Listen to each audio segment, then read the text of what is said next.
should be coming up soon, right? Everyone must be busy buying things to make their homes more festive now. Wonder what this year's theme is going to be. Oh, Pаймon can't wait to find out! Let's head to Liyue Harbor and ask around! Kuching and Charlotte! Pаймon never thought she'd see you two together.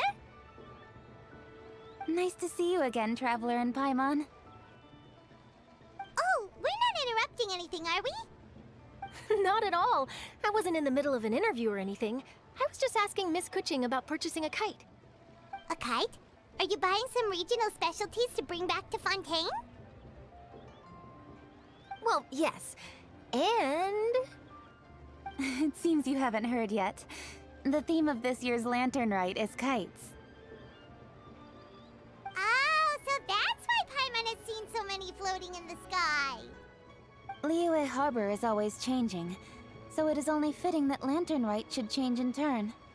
The Qixing believes it would benefit Liyue to build on our own cultural foundation by embracing the technologies of other nations. After all, it is said that the stones of another mountain may serve to better polish one's own jade. Yeah, remember my business meeting with Tianquan Ningguang the last time I was in Liyue Harbor? That's what it was about!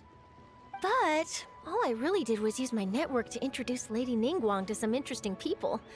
I'm not sure that quite counts as fostering cooperation. In the end, we decided to combine Liyue's traditional art of kite making with Fontaine's mechanical vertical lifting device. Mechanical lifting device? Sounds pretty impressive. But don't kites just use the wind to fly? Why would you need to add something mechanical?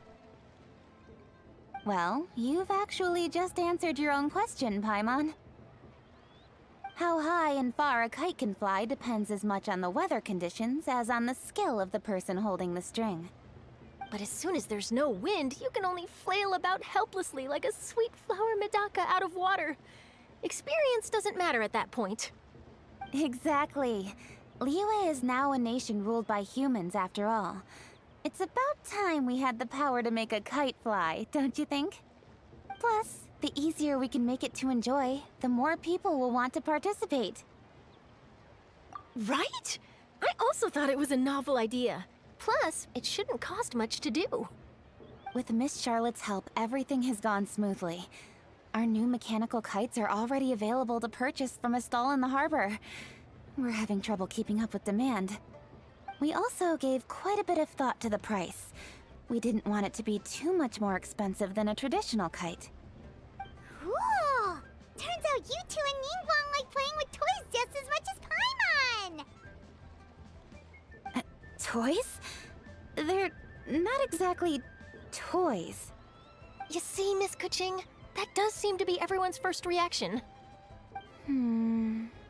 Although kites are one of our most time-honored cultural relics, outside of their use in certain ceremonies, I suppose they're considered playthings more than anything now. But to me, there's so much more than that.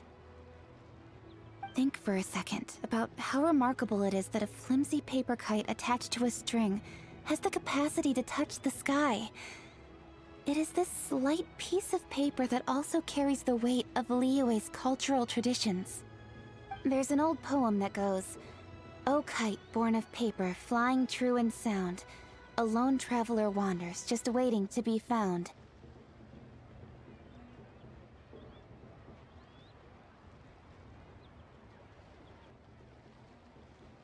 In the past, poets from Liyue used kites to symbolize a feeling of longing, or evoke the peacefulness of idyllic rural scenery. If the people of today can derive enjoyment from this activity, they will not only be more likely to better appreciate the tradition, but also to pass it down to the people of tomorrow. That's the Kuching we know, always thinking 5 steps ahead of anyone else. Well said, Miss Kuching. I've learned quite a bit myself. As long as you're willing to listen, I'm happy to share. I also know quite a lot about the various folk traditions related to kites. For example, whenever a kite blew away, people would say it was the Adepti that summoned the wind to take it away as an offering. That way, you can turn an unfortunate event into an auspicious one. What about something more fun? Do you know anything like that? More fun. Let me think. Oh, I suppose we should first talk about how kites are made. It's another one of our precious forms of traditional craftsmanship. My grandfather told me that back when he was a boy, children learned the art of kite making step by step from their elders. First, you use the thin strips of bamboo to construct the frame. Then, you draw a design of your choice on a piece of paper, paste it onto the frame, and tie on the string. Then, you look towards the sky and release the kite to soar among the clouds. Some people write down certain names or desires on their kites, cut the string, and let them fly free. Others may place particular thoughts or meaning into the design itself. Are certain designs associated with certain meanings? I'm gonna jot all of this down. Well, for example, kites in the shape of a butterfly typically symbolize freedom, happiness, or the desire to break free. Fascinating. What else can you tell me? The scissor-tailed swallow is the most classic design. It symbolizes good fortune and joyful tidings. Different colors also have small variations in meaning. Are these commonly understood meanings and symbols in Liyue? Kind of like the language of flowers in Fontaine. I believe so. Most have probably heard something about it from their elders at some point. If you're interested, Miss Charlotte, I have several books on the topic that I could lend you. They could be a useful reference. That would be a huge help! Great! Looks like I've got the outline for quite the article on my hands. Perfect! We're gonna take a look around. Then I'll show Miss Charlotte to my home for a little while. I almost forgot. The Ministry of Civil Affairs is hosting a kite flying contest on the night of Lantern Rite. If you're interested, you're more than welcome to bring a kite and participate. The rules are simple. Whoever flies their kite the highest and furthest within the time limit will receive a special honor along with a secret prize. I've already prepared more than enough empty film for the event. I can see the spectacle already. Oh, Pаймon was on board the moment you said secret prize. Then I'll look forward to seeing your performance. You bet! See you then!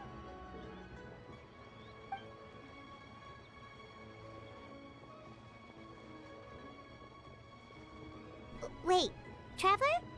Take a peek to your right. Do you see those two people lurking over there? Is it just Pаймon?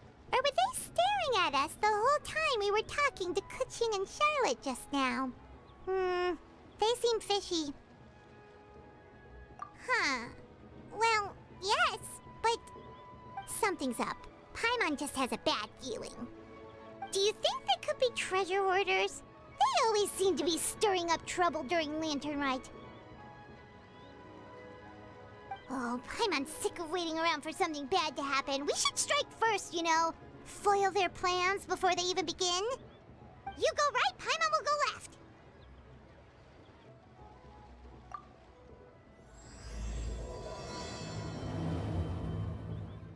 Oh.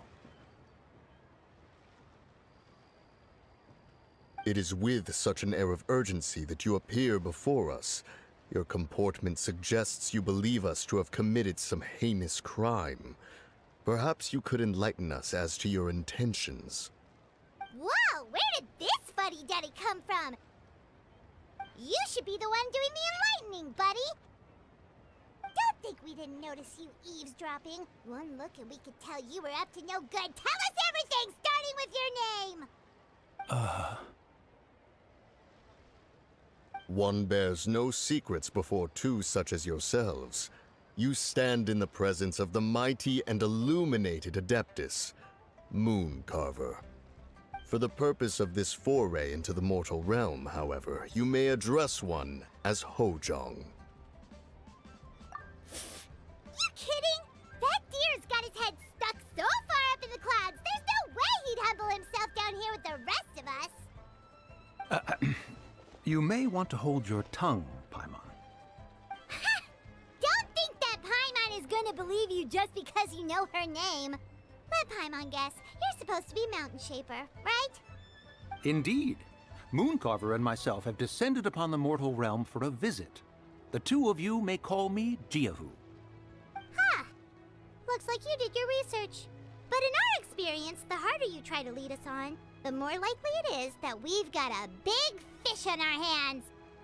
We'll go straight to the Millilith and have you arrested for impersonating a death guy. Preposterous! Utterly preposterous!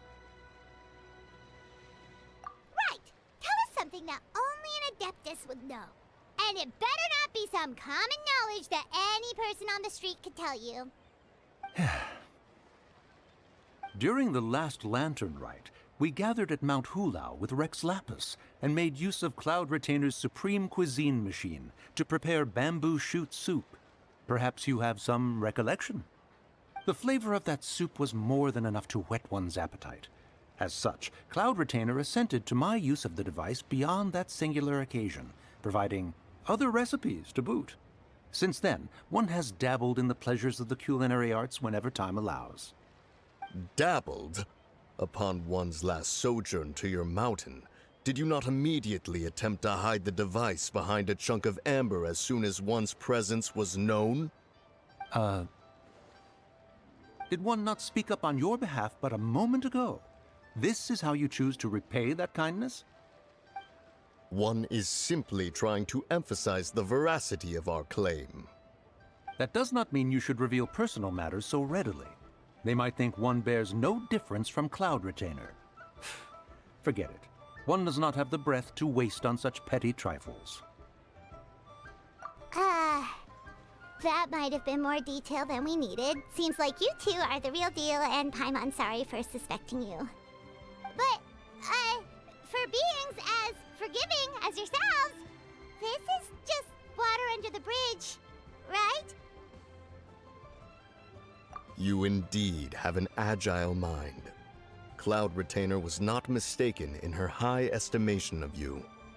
Paimon's still curious about something. It's just... Paimon can understand why Mountain Shaper is here, but why did you decide to come to the city, Mooncarver? It's not really your thing, is it?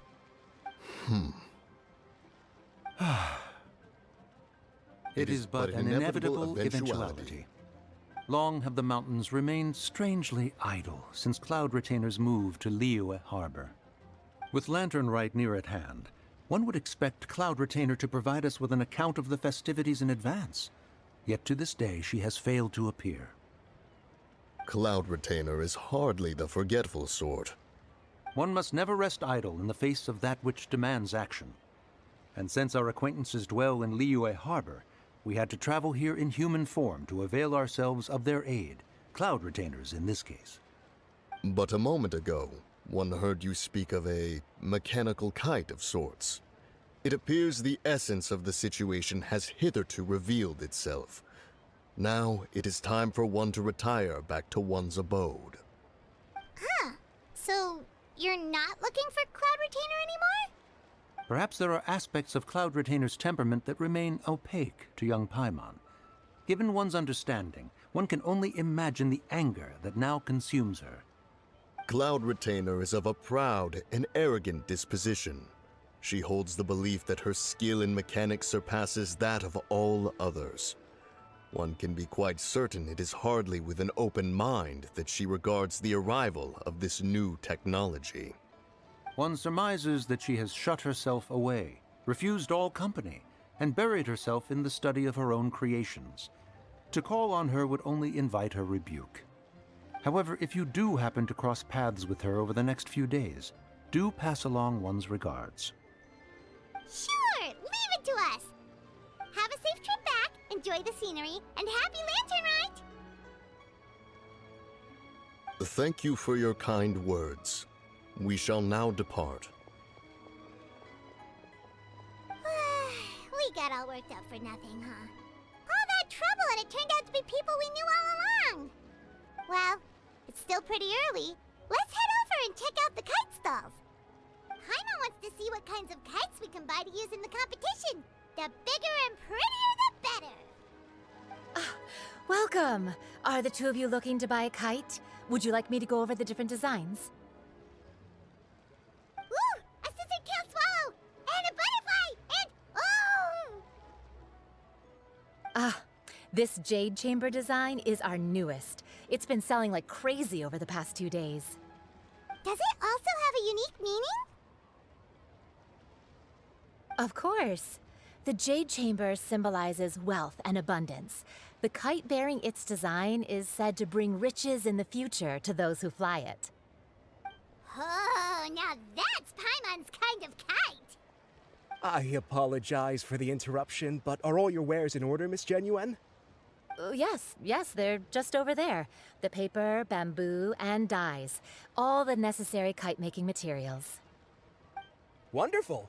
I'll pack them up and get a guard to deliver the goods to Yilong Wharf for you. Yilong Wharf? Oh, wonder what that place is like during Lantern Rite. Paimon would love to go take a look. Well, if the two of you are interested in going to Yilong Wharf, then could I trouble you to find Gaming and deliver these goods together? Is Gaming the guard you just mentioned? Well, yes. The communications office handles shipments and transports around Liyue. He works for the Secure Transport Agency, one of our sub-organizations. The problem is, many of my colleagues have taken leave during Lantern Rite to spend time with their families. So, our available workforce has seen a dramatic decrease recently. If you were willing to help out, then I could get a head start on my next appointment. You do seem really pressed for time. Of course. Hard work deserves ample rewards. Now, at this time of day, Gaming should be somewhere in the vicinity. Just follow the main road until you see the head of a Wushu dance costume. Should be on your right. Be sure to come back if you'd like to buy a kite. I'll even give you a discount. By the way, do you know my aunt? Everyone calls her Granny Shan. I've heard her mention Gaming before. Apparently he's a nice, outgoing fellow and all-around good guy. Wait, I thought we had an agreement. Loser buys dim sum tomorrow? Look at you. Scowl like that for much longer and your face might stay that way. Hey now, don't be upset. How about this? You extend the invitation, and I'll pay. No way, Gaming. You're always the one picking up the tab. I'm not trying to be a sore loser. I just didn't expect you to come from behind to win like that. That was nothing. All in a day's work, friend. Perfect, Gaming is here.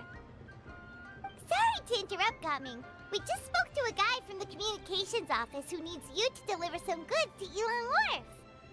Oh, that must have been Longzhou. Looks like I've got work. Gotta go. Sure, go do your thing. Let's have a rematch when you get back. I won't let you win so easily next time.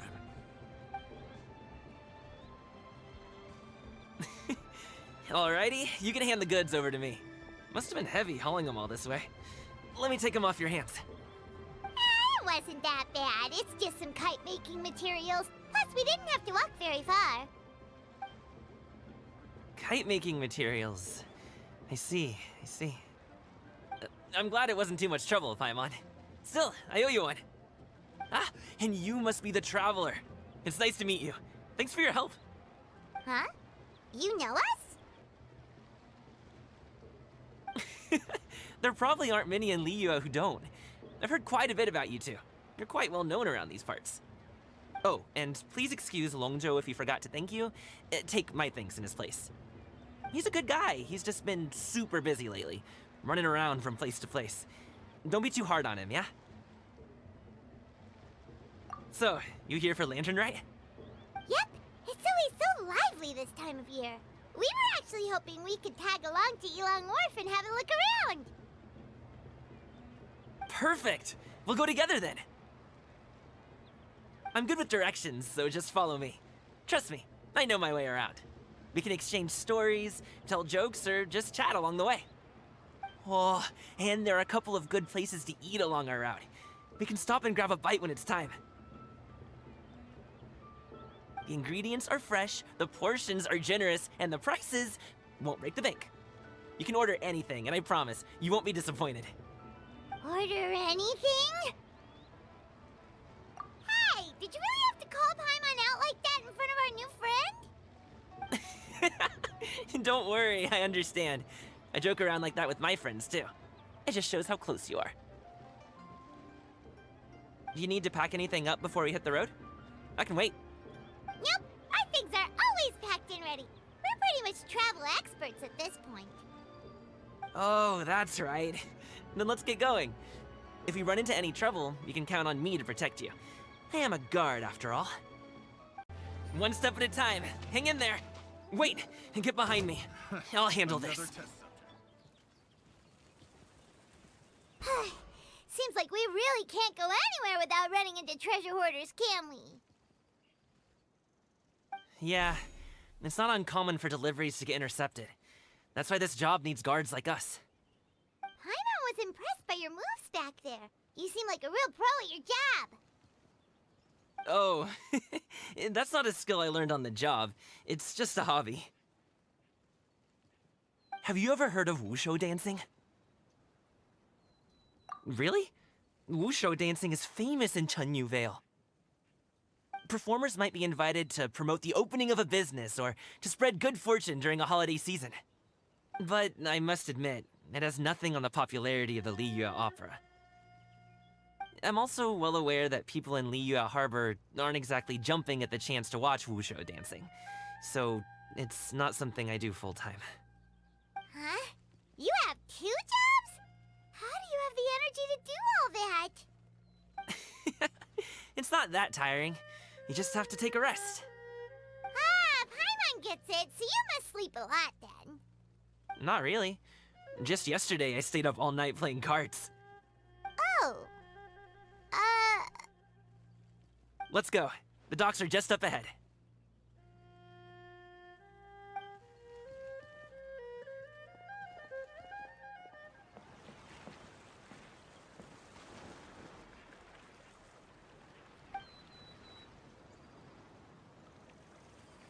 Finally, we can rest. Ooh, Paimon's shoulders are so stiff. And her stomach so empty. Sorry. Did I push the pace a bit too much? I mean, you were the ones who said you were travel experts. Liu is just too hilly. Floating up and down so much. Where's Paimon out?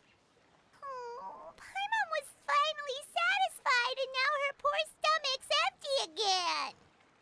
Aw, would you like some winter melon cake? I have some on me that I bought from a store. Yes, Paimon will take all you got.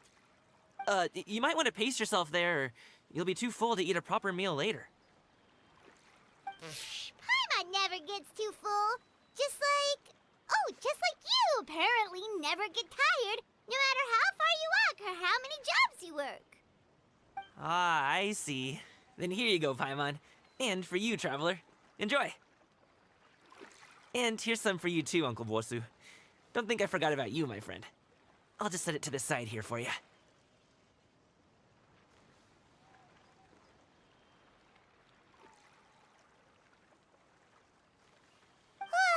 That hit the spot. Paimon thought she was going to starve to death for a minute there. That close of a call, huh? I've been eating winter melon cake ever since I was a kid. You can buy them from all sorts of places, whether it's a small vendor on the side of the road or a big restaurant in the city. But each place produces cakes with a slightly different flavor. If you like these ones, I can give you the address of the shop I bought them from. I'll just have to check when we get back. Oh, all my jabbering must be making it difficult for you to enjoy the scenery in peace, huh? Don't be afraid to tell me to zip it for a little while, okay? Really, I won't be offended. It's okay. Paimon is kind of enjoying listening to your chitter-chatter. Aw, a fed Paimon is a happy Paimon, huh? Hey, Paimon can be in a good mood anytime she wants.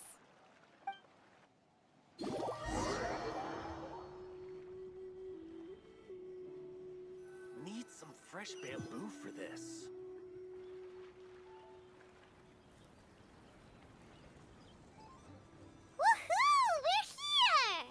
don't forget your things, and watch your step as you get off the raft, or you're in for a swim.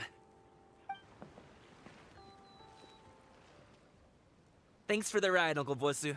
You take care of yourself now. I'll see you some other time. Okay, follow me. This way is fastest. We'll have to take the elevator up to the secure transport agency.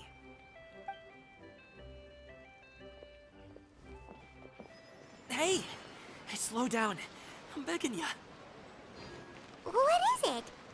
No one's gonna try any funny business when the street is this packed, right? Oh, well... how should I put it? Come on, spit it out! Do you see that group of people over there? Those are my relatives. Wow, you sure have a big family. Once they start buying things, they won't stop perusing till it gets dark. This is bad. They're your family, not your arch enemies. What's there to be afraid of? Unless... Oh, did you do something horrible to them? No, it's not that. I'm just not that good at dealing with my family. It would be best if we could steer clear of them. I'll explain more when we have the chance, but right now, we've got a job to do. The left side looks pretty packed. Let's go straight. Slow and steady wins the race.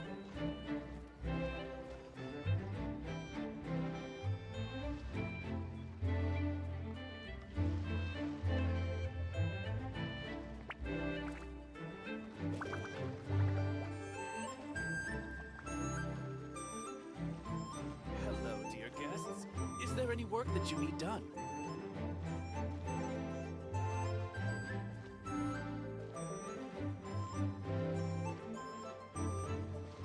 Let's wait here for a second.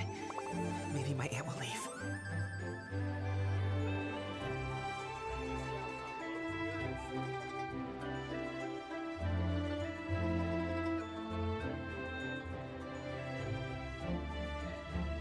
She's gone. Let's go.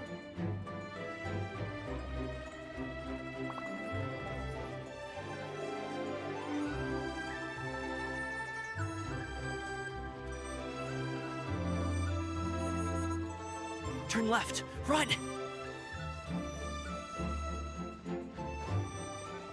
To the right and... wow, you guys are good. I'm impressed. That was nothing. It was a piece of cake. Oh, winter melon cake to be exact. You really liked it, huh? Ooh, you know what? I'll buy you a whole bunch and pile them so high you can swim in them. As long as you don't wind up drowning, Paimon. Hey, Uncle Drugway. These are my friends, the Traveler and Pаймon. They came to deliver some goods with me. So, I guess I'll go ahead and take these over to Uncle Yongzan then? Yes, thanks for your hard work. I should thank you both for your trouble as well. Please take a seat and rest for a bit. I'll prepare some tea. No need. We'll be off soon anyway. Hey, we're already here, aren't we? No harm in taking a load off for a bit. Plus, I know the Secure Transport Agency has some great Songhua tea stashed around here somewhere. I promise you, one sip and you'll be hooked. Anyway, you just sit down and relax, Uncle Jirgway. Who would I be if I just sat here and let you go through all this trouble? Leave this to me. I have to be up and about to drop these goods off anyway. What's a little extra time on my feet? Oh, you aren't too picky, right, Traveler? I know Paimon prefers things on the sweeter side, so I won't steep the tea too long. And I'll add some dim sum pastries on the side. Aw, you noticed what Paimon likes?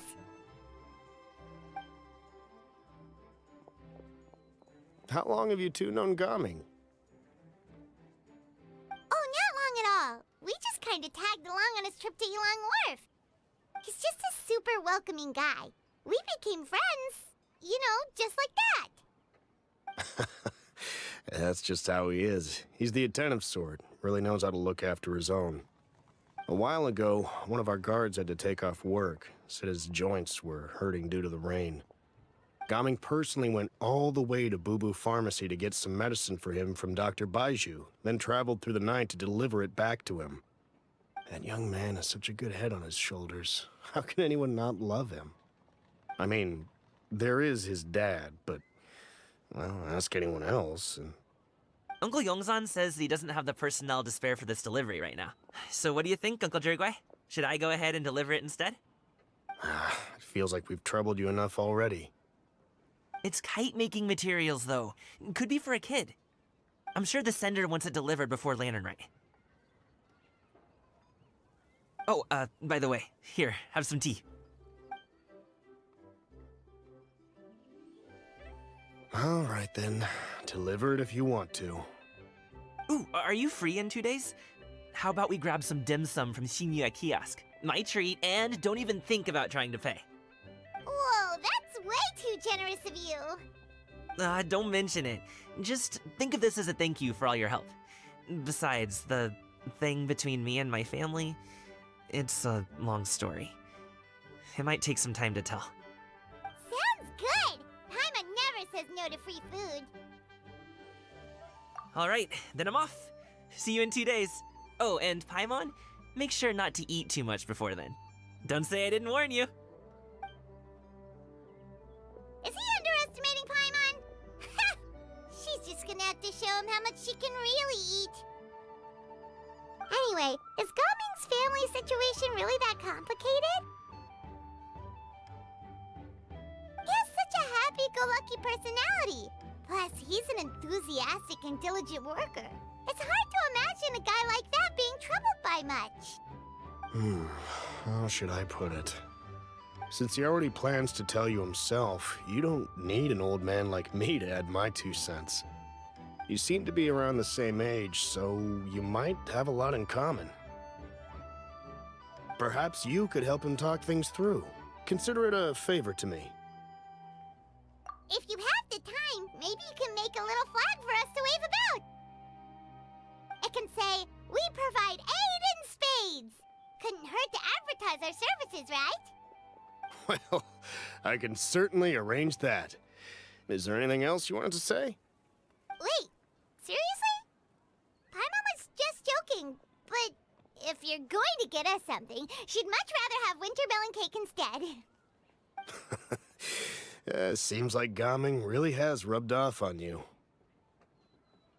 Would you like some more tea? I think there's some left. No thanks. We came all this way and still haven't gotten a chance to look around the wharf. We should see the kinds of kites they got. Maybe they'll have ones you can't find in Liyue Harbor.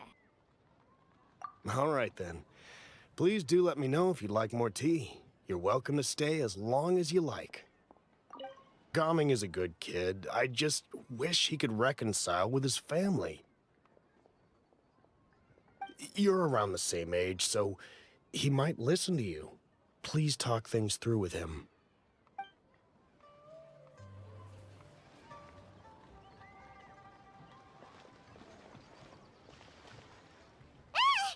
What are you doing here?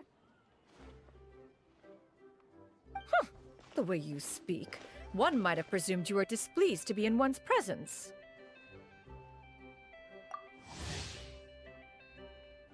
Take note, Paimon. You could learn a thing or two about how to respect your elders. Ugh, starting on the elder stuff already, huh? Shouldn't you be back in your cave tinkering away at some kite-related thingamabob or something? What brings you out here? And what's with that huge box next to you? Ah! Paimon gets it. You're here to do some shopping, aren't you? And what of it? The Qixing's decision to integrate Fontainian technology into said kite-flying competition is of no consequence to oneself. Did you expect one to willfully compete against the whimsical trends of worldly sentiment, or perhaps even fall to petty sulking over such? It's not that we think those things exactly.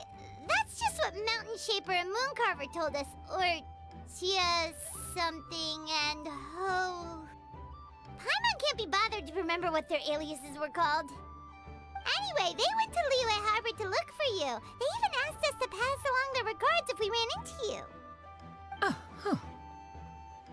Tianyin?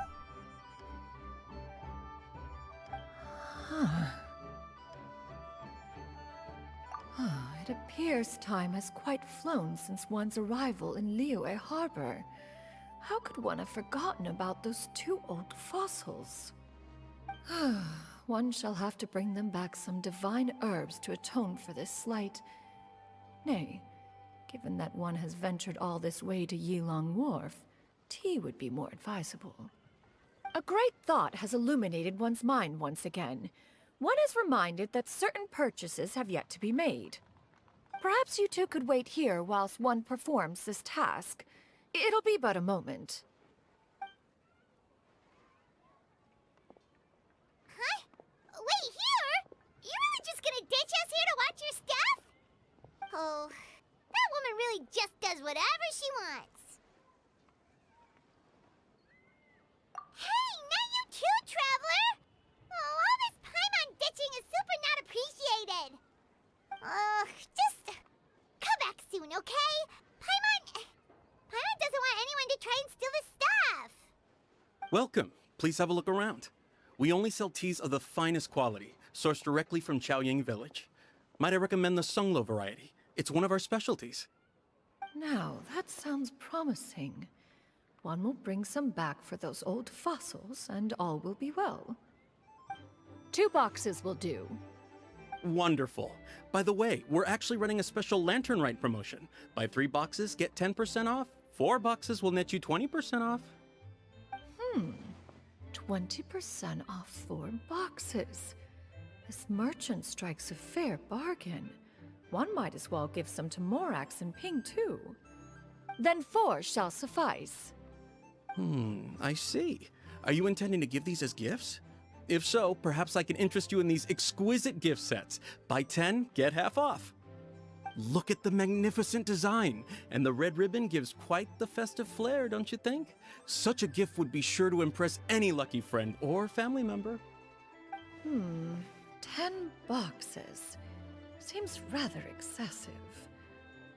But if one factors in the conqueror of demons and one's disciples... 10! A nice round number, don't you think? Of course you do. I'll even shave a little extra off the price for you. That is agreeable. One will... I will have these boxed up then. Of course, right away. I see you have quite the eye for fine items, mademoiselle. Perhaps some of my wares might also be of interest to you. I'm a toy merchant from Fontaine. You'll get nothing but the finest and most intricate clockwork toys Mora can buy here. Each one sure to be a source of endless amusement.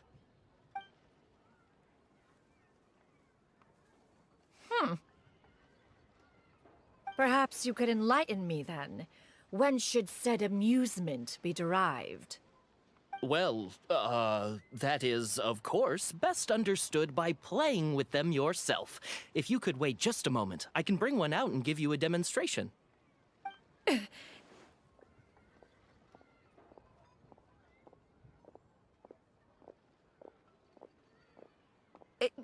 There is no need for that. Mademoiselle. Give me your newest and finest model, and be sure to package it securely. Ah, of course. Here you go.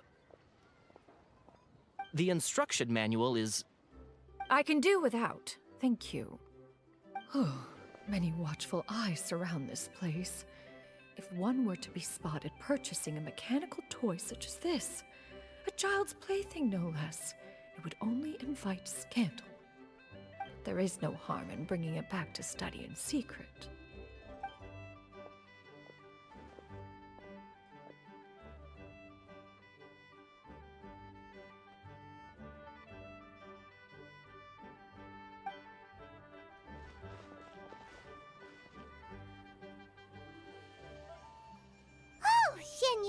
Did your shopping go smoothly? Naturally. One may not delight in social interactions, but that does not mean one lacks said faculties.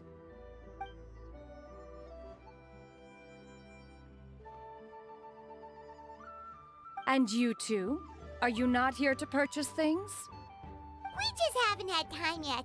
It doesn't look like there are any kite stalls around Elong Wharf, but it does look like there are lots of goods from Fontaine. You are also planning to participate in the kite flying competition, then? One means to say, you along with all the other youths. One has been entreated to share one's kite-making expertise, and indeed, there was little one could do about such persistent supplication. One moment energetic and earnest, and dejected the next. One had no choice but to acquiesce to these requests, and thus, one will be organizing a kite-making workshop to provide personal instruction in this art form. Oh, who will be participating then? Shuyu, Shenhe, Ganyu, and Yayo. Wow, that's quite a few people. Also, this is all pretty well, Xinyun, but it's not like you have to make your own kite to participate in the competition. You can just buy one ready-made and call it a day. Ha! You speak of those equipped with the mechanical lifting device, do you not? 'Tis nothing but a crude piece of mortal machinery. The mechanism that one has developed was the fruit of millennia of meticulous study. Let us not speak of the source of the mechanism's power, but rather its structure. It is composed of materials as light as bamboo and as strong as iron. This composition grants it the lightness of weight to ascend into the sky and the durability to follow the wind for many a mile. It is built with a series of intersecting rods that... Never mind. It is unlikely the two of you will understand, even should one expend the effort to explain. One is better off saving one's breath. It sure seems like you want to talk about it, though. So, will you be attending the workshop or not? Huh? Wait, you've been trying to invite us this entire time? All right then. No need to prepare the materials in any case. One has it all sorted. Arrive at Mount Outsong in 2 days. I shall be expecting you around midday. Are you leaving? Don't you want a guard to help you with that big box of yours? Surely you jest. One goes as one pleases. For what reason would one need to rely on another?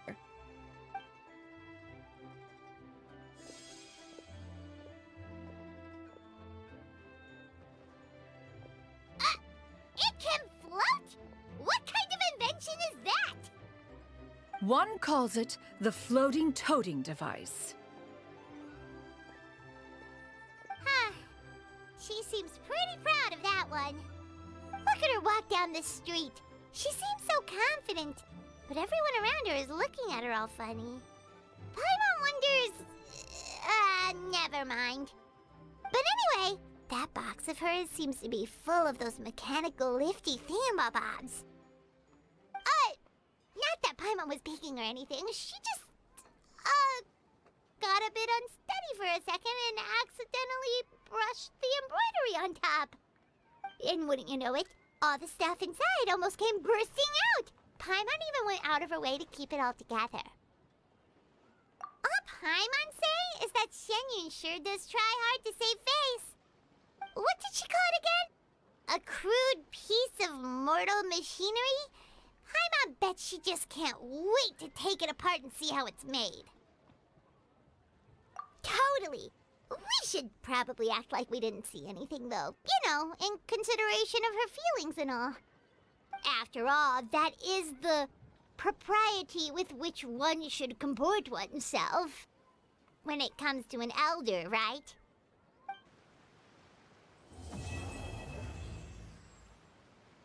Paimon has never had dim sum at Shinue Kiosk before, but it should be quite the feast for sure. Ooh, and that's Paimon's stomach right on cue telling her it's time to go find Gaming. Let's go! Oh, you're here early. I just ordered. The food should be out in a second. Sit down, sit down. Let's all take a seat. Here, hand me your cups. Oh, thank you. Wait, you weren't supposed to drink that, Paimon. That was for you to rinse your utensils.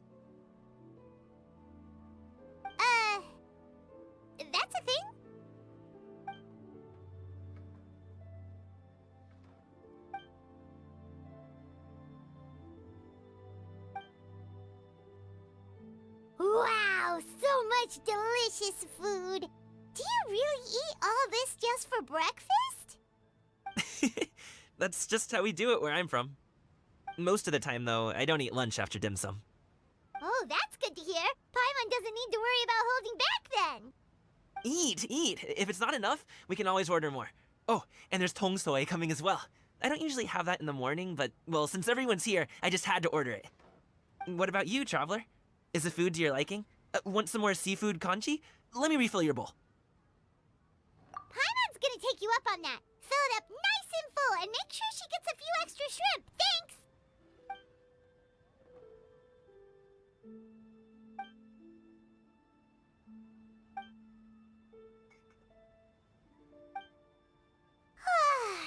So full. That meal was so satisfying, it even gave Paimon some extra brain juice. Oh, listen. Paimon's figured it out. Let's think about this for a second, Gaming. You invited us to this awesome restaurant and ordered a whole table full of expensive dim sum just for the three of us. Well, you must be hiding the fact that you're some young master from a rich family. That would explain why you try to keep your friends and family away from each other. Are you confusing me with Xingqiu? Huh? You know Xingqiu? You sure know a lot of people. Well, when you're on the road as much as I am, you hear all sorts of rumors. Sometimes they're true, sometimes they're not. What it comes down to is being able to tell the difference. More often than not, that means knocking on some doors to find out for yourself. Oh, you truly are a man of many talents, young Master Gaming. Okay, enough with the teasing. Sorry to burst your bubble, Paimon, but you're wrong about my family situation. What? Oh, Paimon thought she was onto something there. My dad is just an ordinary tea merchant. Small-scale stuff, you know? It wouldn't even make sense to mention his business in the same breath as the Feiyun Commerce Guild. My dad... he always wanted me to inherit the family business, to be a merchant like him. But that's just not who I am. It's not who I ever wanted to be.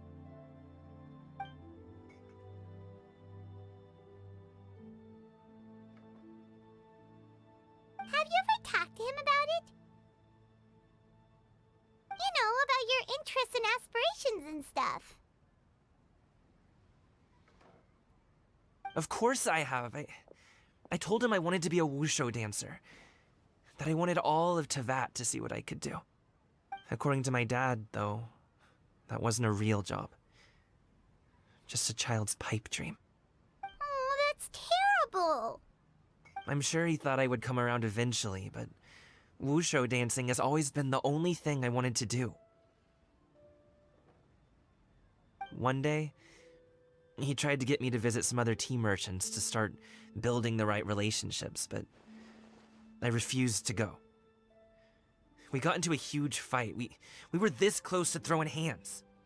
In the end, I was so angry that I ran away from home. I haven't been back since. Don't get on my case just yet, okay? It's not like I think I'm completely without fault.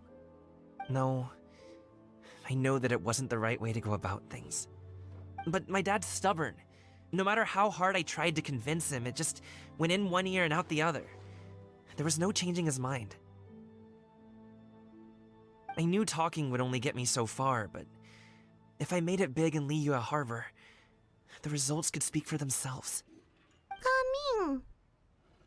But I'm sure you both already know how that's going. Wushu dancing's just not that big in Liyue Harbor. In the past, I would go door to door from store to store, asking if they would be interested in hiring a performer. Most times, I wound up eating nothing but humble pie. And you can't just rely on dreams to put food on the table, right? So, I found a job as a guard to make some money. And now I have enough to get by and then some.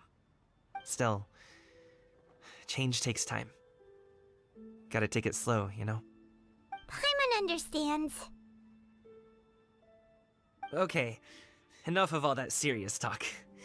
Our tea's getting cold. Ooh, let's do something fun this afternoon. What do you say, huh? I'll organize. Actually, already have plans this afternoon. We told Xianyun that we would go to her kite-making workshop. Oh? Are you interested in kite-making, Gaming? Oh, no. It's just that I happen to know Auntie Xianyun. Do you not know who she really is, Gaming? Oh, I know that she's an Adeptus. I met her during a delivery once. But hasn't she been in the city lately? She's even tried, with some limited success, to change her terms of self-address or something like that. She came to see me a few days ago to ask about luminescent dyes. Oh, wait a second. She doesn't plan on putting those on a kite, does she? Is that not something you can do? It's one thing to use it on cloth, but applying it to paper is another matter entirely. Why couldn't she tell me what she wanted them for? Yeah, she does seem to have trouble with that sometimes. It would be such a shame if everyone worked so hard on their kites only for them to get ruined in the end. Okay, I'll go with you. If Auntie Xianyun wants to use those dyes on a kite, the formula will need to be changed. Great! The more the merrier!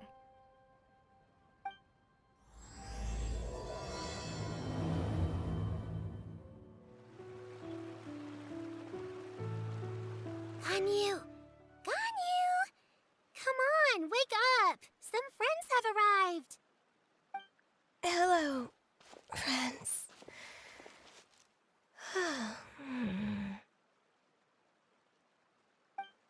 Ganyu! Oh, I have some mint oil. Perhaps we should try that. A guest at Wanmin restaurant recommended it to me. I've tried it. Its stimulative effects are much stronger than what can be achieved from chewing on mint leaves alone.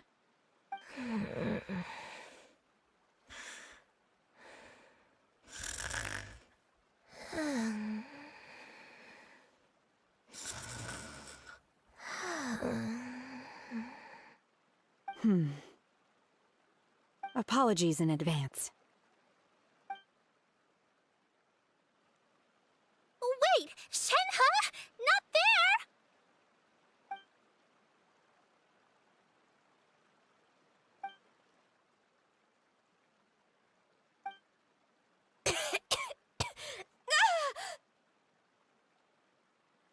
See? It worked. She's awake. Are you okay, Ganyu? Do you need some water? Or maybe something to eat? I'm fine. I just feel chilly all over. Huh. Was it that effective? Chilly, huh? Master always says a cool head leads to a calm heart. So, does this mean that heat's what we need to help you, Ganyu? Pаймon doesn't think that's what the expression means exactly. I feel a bit better now. Was I asleep? Must have been around the time I usually take my midday nap. Did you not sleep last night? That does seem to happen to you often. Perhaps you should come work at Wanmin restaurant with me. We get off at 10 on the dot every night without fail. I could never. I'm sorry. I seem to have missed your name. You are... Me? My name is Gaming. I work as a guard for the Secure Transport Agency. Gaming.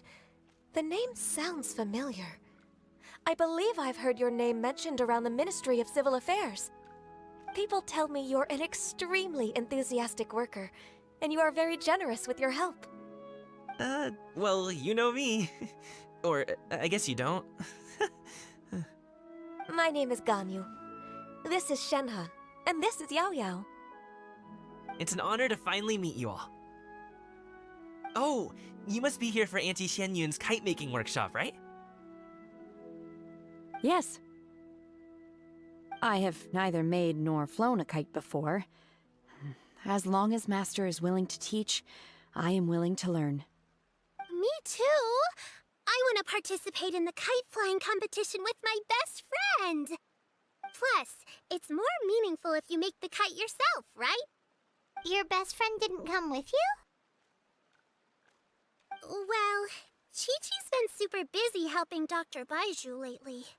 I'll meet up with her later and give her a huge surprise. Oh, I also brought bandages and ointment with me today.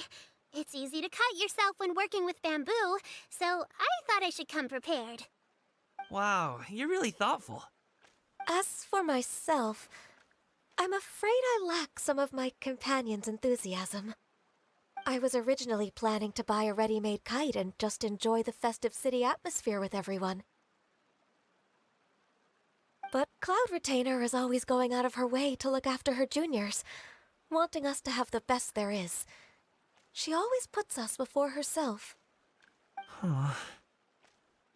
It was so thoughtful of her to arrange this workshop, so I simply couldn't let such consideration go to waste. My motivation for being here might be a little different, yes, but I'm ready to put in just as much effort as everyone else. Well, we're all here, but where the heck is Xianyun? Shouldn't she be here by now? Who is it that speaks of oneself in such an ill-tempered tone? Oh, come on! You clearly heard Paimon! Master stopped to buy grilled tigerfish to share with everyone. Come get it while it's still warm. Oh, Paimon, sorry, Miss Illuminated Bird!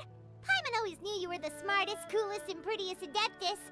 Someone as wonderful as you is sure to have brought enough for Paimon as well, right?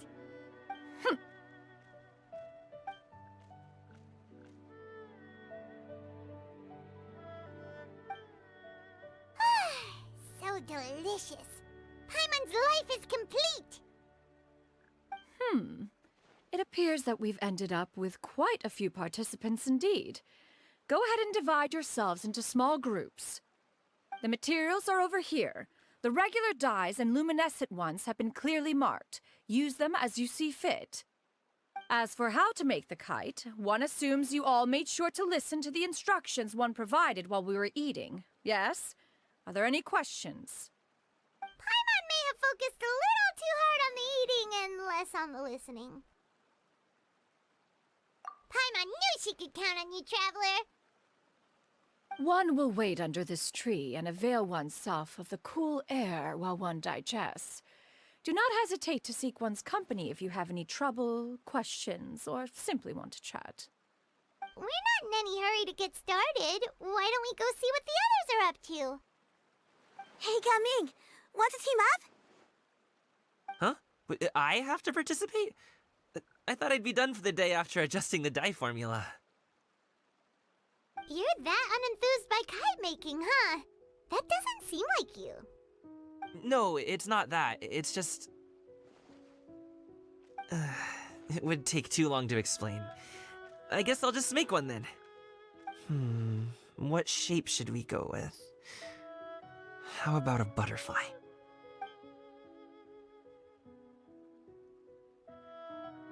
What do you think, Shuyu? Is there a particular design you want? I want a swanee! That might be a little hard to pull off. True, but I still want to try. They're super cute. Okay, it's decided then. Gaming, can I do the coloring? Sure. I'll go ahead and make the frame for you. Auntie Cloud Retainer, look! Am I doing it right? Very good. Your frame is nice and sturdy. This design, is it a finch? Yep. One is looking forward to seeing your finished product. What color are you going to make it, Yao Yao? I haven't decided yet. If I make it blue, it'll be more like my friends. But if I make it gold, it'll be more like me. If you are asking for one's own opinion, one would advise choosing gold. When giving a gift, the key consideration is the recipient's feelings, is it not? One imagines your friend would much prefer a kite that reminds them of you. Oh, hey, I never told you the kite was for Chi-Chi. How did you know? With age comes wisdom, child. One simply has a way of knowing things. Oh, cool. Thanks, Auntie Cloud Retainer. I'm gonna start painting it gold right now. Good. One will watch. You two seem strangely unoccupied. One was under the impression that one was supposed to be doing the relaxing. Is your kite finished? We actually haven't started yet, but we're going to start, right now. Once I get better at making kites, I'm going to make one shaped like Uruguay. You gave him to me, and he's just the best. One is pleased that you like the gift. Shenhe, it would be great if you could refrain from putting things on my horns from now on. They're really quite sensitive. I see. My apologies. I shall remember that in the future. Thank you. No harm done. Good. Could I touch them just once more, though? No oil or anything this time. I've just always wondered what Miss Ganyu's horns feel like. Huh? Please, I told you. Just call me Ganyu. Well, all right. Just be gentle. Firm to the touch with no discernible temperature. Oh, not unlike certain medicinal plants I've eaten before. Still, Ganyu appears to be shaking like a cat whose whiskers have just been touched. I should stop. I see. Then I'll apply the oil to your forehead next time. Oh, no need. I'll just refrain from taking afternoon naps outdoors. Anyway, we should probably get started on our kite. It won't be long before Cloud Retainer comes to check on our progress. Perhaps we should just choose the most traditional style. Okay. Well, they seem to be getting along swimmingly. Let's not disturb them. We should get started on our kite now. Let's go. The scissor-tailed swallow sure takes a lot of curved bamboo rods to build. Ugh! It broke. First, we have to decide on the shape. Hey, what are you laughing at? Oh, that's not a completely crazy idea. If nothing else, a Paimon-shaped kite could at least make sure you never get lost on your travels and always find the tastiest food and funnest things to do wherever you go. Maybe we're not exercising enough artistic license. Ooh, we should exaggerate this a bit. How about this? The word Paimon means the guardian angel of travelers.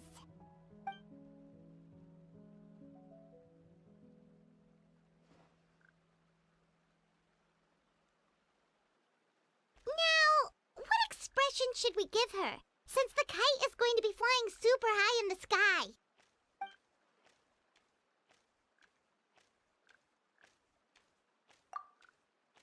Ooh, like this? Ooh! The title of Champion Kite Flyer is mine! Now that we've decided, let's make it happen!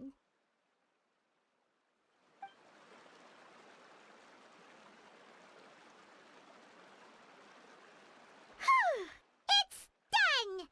Paimon has to say, Kai Paimon might even rival real Paimon in terms of cuteness. Now we just have to attach the string, right? All right, gather around, everyone. Oh, Shenyun's calling us!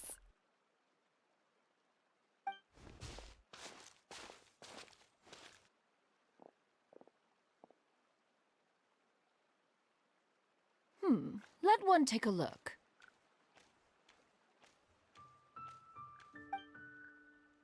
Wow! Ganyu and Shenhe made a scissor-tailed swallow! It's so pretty. Yep.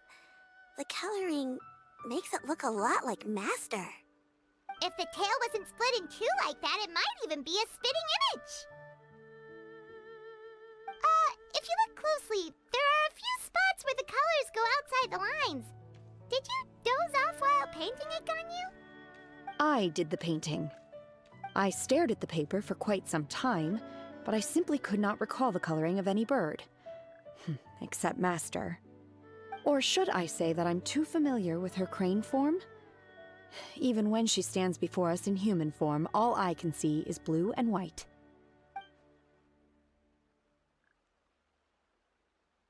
Oh! Well, now that you mention it, Pаймon can see it too! Exactly.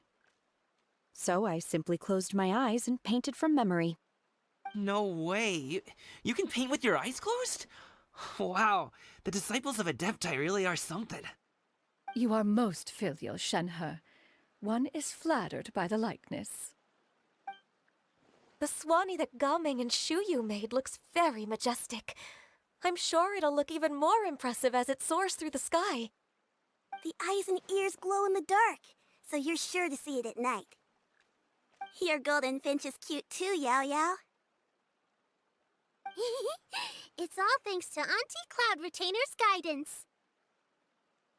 What about your kite, Traveler? Ta-da! Here it is! Its self-important countenance bears a striking resemblance to that of its namesake. It makes her look like she's already won the competition.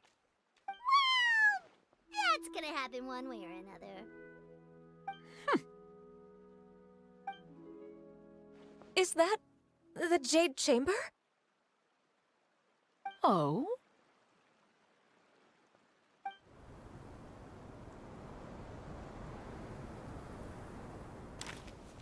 Who dares attempt such a flagrant display of impropriety by releasing a kite into one's territory without one's permission? Oh, and to do so by making use of this crude piece of mortal machinery. One simply must know who it is that possesses such impertinence. Continue attaching the strings, everyone. One will be but a moment. Cloud Retainer! Traveler, Paimon, could I trouble you to go after Cloud Retainer? Master's going to be okay, right? I'm more worried about the person who released the kite. There's wind up ahead! Looks like we can glide over! This Fontainian device of mechanical motion is quite curious indeed. Now is hardly an opportune time for your musings.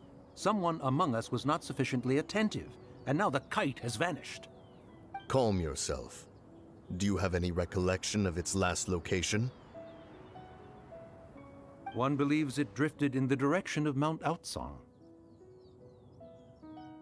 Perhaps it is mere happenstance, but one feels a certain sense of dread at the thought. Your concern is misplaced, surely.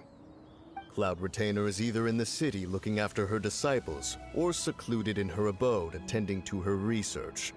She will not notice that kite. On the subject of said kite, however, one simply must remark on the genius of its windlass lift technology. One cannot help but surmise that its ingenuity rivals that of Cloud Retainer's creations. Still thy tongue. If Cloud Retainer were to hear you profess such a thing, we can both say farewell to any further use of the supreme cuisine machine. One presumes that this kite belongs to you. Huh? Regard the situation with which we are now confronted.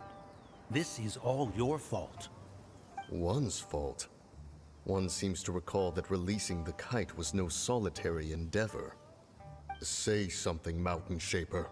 Surely you can think of something to appease her. Further explanation shall only fan the flames of her wrath. It would be better to stay silent and retire at the earliest opportunity. We can hardly avoid her forever. That may suffice during Lantern Rite. But what about the Moon Chase Festival? Sooner or later, she will discover our true identity. Hello? Go retrieve the kite. Absolutely not. You retrieve it. That is not our kite. Oh, so an adeptus such as oneself is mistaken then? Ah, you're an Adeptus? Please forgive us for any impropriety. I truly possess no inkling of who could have released a kite into your esteemed domain. Pray, who could be responsible for such wanton behavior? Verily, verily, we were but delighting in the surrounding scenery. This locale is home to such exquisite... mint! Well, and if that's all, then we'll just be on our way. We finally caught up. You sure do fly fast in your illuminated bird form, Xianyan. Mooncarver? Mountain Shaper? What are you doing here? You? Okay, now Paimon's getting a weird vibe.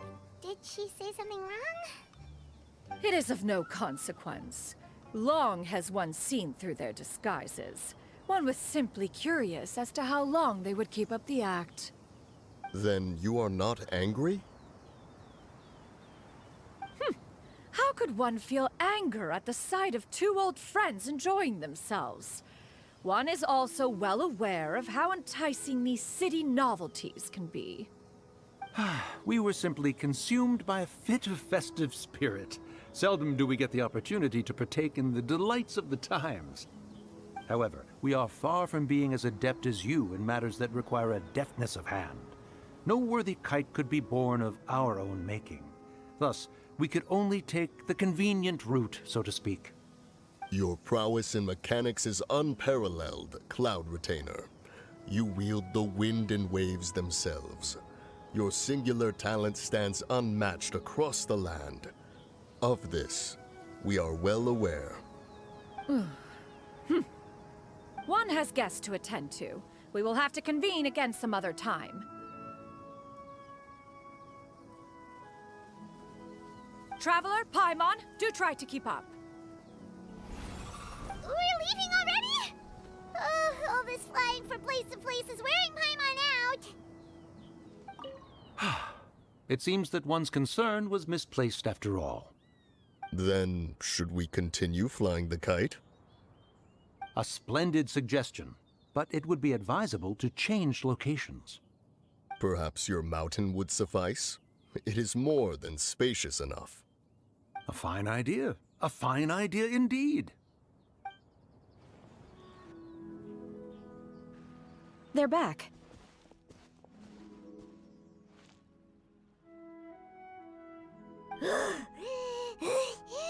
Paimon's pooped. Hi. Why are there only two of you left? After you left, Yao Yao and Shu Yu tired themselves out playing with their kites. Gao Ming offered to escort them home. Before he left, he said something that I don't quite understand. Oh? What did he say? He said, a kite is always tied down no matter how far it flies or how high it soars. Its tether prevents it from ever truly flying free. He looked quite dejected as he said this. Now that you mention it, Gao Ming did seem to have a rather strange attitude towards kites. A reflection of himself. If I were a kite, I would cherish that tether as a symbol of kinship and the bonds that tie us and... Shenhe? It may be an exceedingly slim and distant connection, but lose it, and you lose that which links you to home. If Gaming truly sees a kite as a reflection of himself, then I fear I understand his words even less. Well, people often have different points of view depending on their mindset and experiences, right? It's actually quite normal. Just like some people can eat spicy food, but others won't go anywhere near it? Exactly. That's why tolerance and understanding are as important as they are. Tolerance and understanding? What brought about this conversation? Did one miss something? We were just chatting. You don't have to butt in on every little thing, you know. Where were you anyway? One was merely doing a bit of cooking. Night fast approaches. If you are otherwise unoccupied, one would entreat you to stay and eat before you depart. Oh, it's been so long since I've had the chance to enjoy your cooking, Cloud Retainer. Worry not. One has prepared a variety of meat and vegetable dishes. One is more than familiar with everyone's culinary proclivities. Hey! Paimon's hungry too!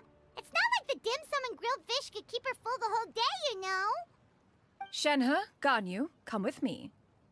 Whoa, what's with all the secrecy? You're not trying to play favorites, are you?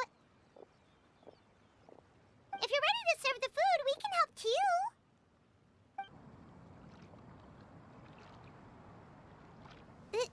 This is...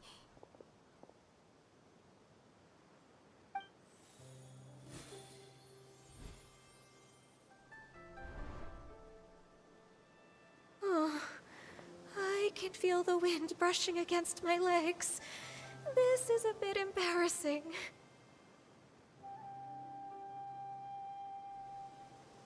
Is the headpiece secure? I should have asked Cloud Retainer to check before I stepped outside.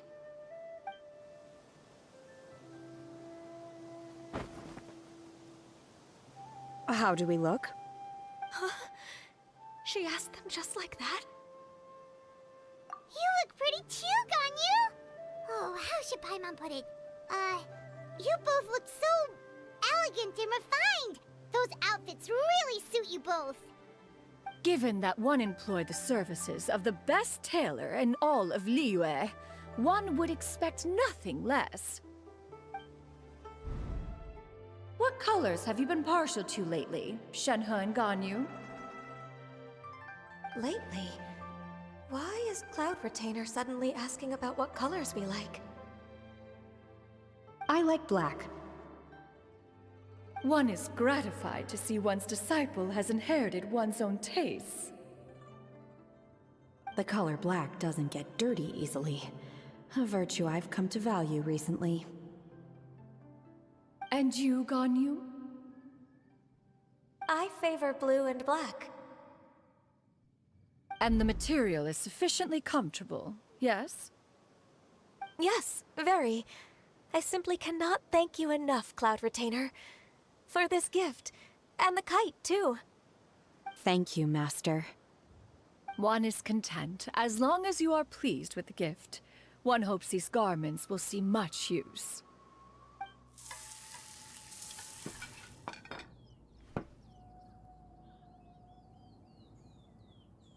Seems like your supreme cuisine machine is just getting better and better, Xianyan! This golden crab's particularly good. The shell's deliciously crunchy, and the meat inside is so succulent and sweet! Paimon can't stop eating. It's a good thing Gaming isn't here, or Paimon would have to duel him for the food. You know, with chopsticks. He traveled all this way on account of the kite-making workshop, and he spent the whole afternoon looking after Shuyu. One was hoping to treat him to a meal. Oh, well. One will just have to extend one's thanks in person. It's rare for someone to make such a good impression on you, Cloud Retainer. One has high standards. He appears to be a young man of much merit, and one is not the type who would see such potential squandered. It appears that he wishes to break free from the kite string that tethers him. Kite string? Huh. What strange metaphors you speak in, Shenhe. Ever since you returned from one mean restaurant, your turns of phrase render one at quite the loss. Where do we even begin? Oh, do you know about the conflict between Gaming and his dad, Xianyan? One has only heard that the two are not on good terms. He ran away from home and hasn't been back since. Oh? Ran away, you say? Oh. One believes we would all benefit from a more thorough retelling. Start from the beginning. Oh, okay. Paimon just hopes he won't mind. What? This shall not do. Lantern Rite fast approaches. We must make haste. As one was contacting various tailors around Liyue, one could not help but be reminded of Menogius. He possessed a singular talent for clothing design. He had an exquisite eye, not just for fabric selection and color pairing, but also for what accessories could best accentuate a garment's overall styling. At a gathering of Adepti, Bonanus once complained in secret to some of the ladies in attendance that the skirt Menogius made for her was too long and impractical, lamenting that it would only hinder her in battle. However, when one asked Menogius his opinion, he remarked that the train of the skirt would serve to enhance her adeptal countenance by exemplifying a certain elegance. Menogius was that type of person. When it came to topics relating to garments and accessories, not even Rex Lapis could best his stubbornness. And later... one seems to have strayed off topic. One means to say that Lantern Rite should be a day of reunion. It is a time to address problems before they turn into regrets. Fate is fickle. The cruel reality of this world is that suffering and misfortune can befall any of us without design or reason. If there is a chance for young people to remain insulated from this reality, one should do one's utmost to make it so. That's nice and all, but... Do you have any ideas, Cloud Retainer? Perhaps adeptal arts could be of use. No. Mechanics, perhaps. One fails to see its use in a situation such as this. Is there anything I can do to help? Combining our efforts is a fine idea indeed. Aha! One has an idea. How about this? Does that make sense to everyone? Yep. Oh, Paimon really hopes this works. One's designs never fail.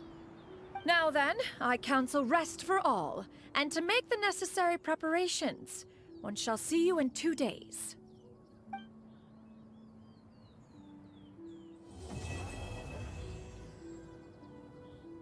It's time to carry out the plan!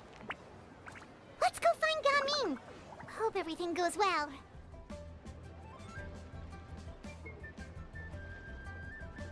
Hi, Gaming! Paimon sees you've certainly gotten an early start this morning. Playing games already, are we?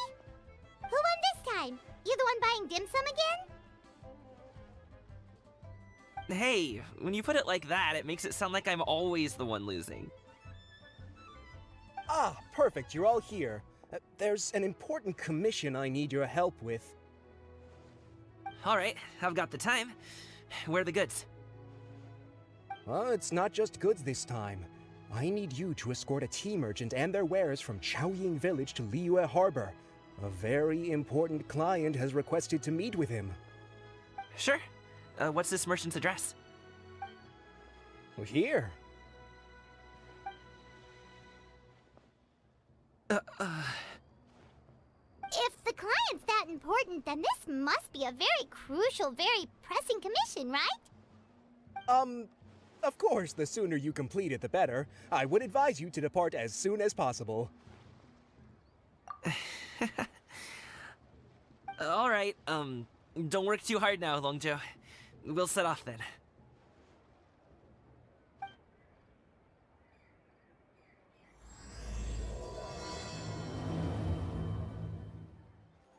You're a bit quiet today, Gaming. Oh, do you want Paimon to tell a story? We're almost there. I'll take a rain check on that. Hello, you must be the tea merchant heading to Liyue Harbor. We're here to escort you.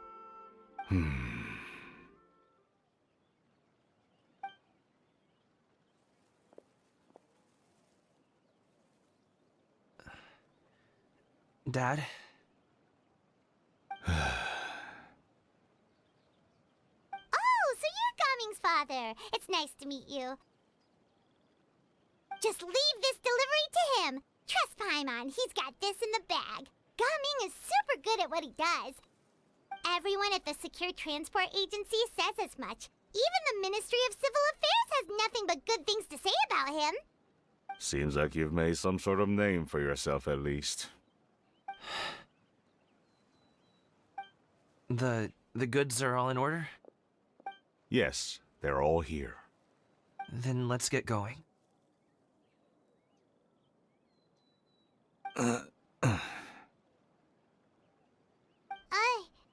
A very important client has asked for you by name. You kinda have to come with us. Paimon doesn't know how we would explain ourselves if you just didn't show up. Plus, you'd be missing out on a huge money-making opportunity. I see. I suppose I will have to trouble you all to escort me, then. Let's go. We've been walking for so long. Is anyone tired? How about we stop and rest for a bit? I'm fine. Gaming, don't you usually have some delicious snacks on you? Come on, bring them out so we can share them. I'm fine. Thank you. But the winter melon cake he gave us last time was so delicious. Have you ever tried it before, Mr. Ip? Paimon. This place looks nice and open. Why don't you all rest here for a second? Huh? What about you? You're not going to join us? I'm not tired. I'll keep watch. Oh, but... Just let him go.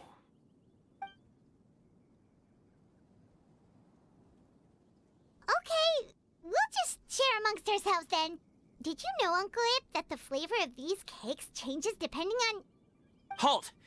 Who goes there? It appears that one's movements were overly conspicuous. Enough of your musings. Focus. Focus on the matter at hand. Present your exquisite ornaments at once. Indeed. Bring them forth readily and without protest. Ah! What do we do? It seems as if these two are acting alone. It won't be difficult to subdue them, but they might have something else waiting in store for Dad. The best way to keep him safe is... Leave this to me. I'll handle them. Traveler, Paimon, take my dad and the goods away from here. No, Gaming. It's too dangerous. This is what I do.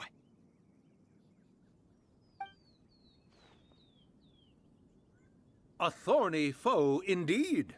Let us depart and seek a target softer in blows and disposition. Don't think I'm gonna let you off so easily. Away! Let us away! Coming! Don't worry, he's a great fighter. Paimon's even seen him take down a dozen or so treasure hoarders all by himself. But Coming, If he had just stayed by my side and learned the family trade, he wouldn't have to put himself in such dangerous situations. We just have to trust him. Let's go on ahead. We'd best get away from here, in case there are other bandits in the area waiting in ambush. All is going to plan.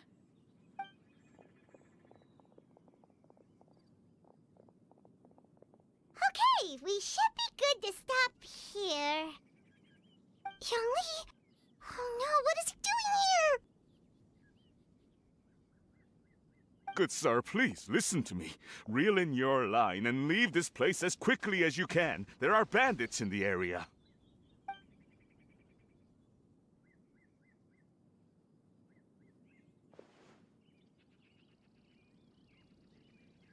Bandits? Acting in broad daylight?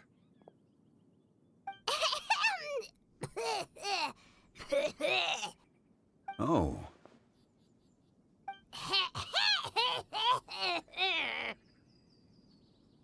Ah, I see. It appears many people are catching a chill as of late. If your throat is bothering you, Pаймon, perhaps some tea and rest are in order. Nope, no need. Paimon's fine. She just, had some cake stuck in her throat.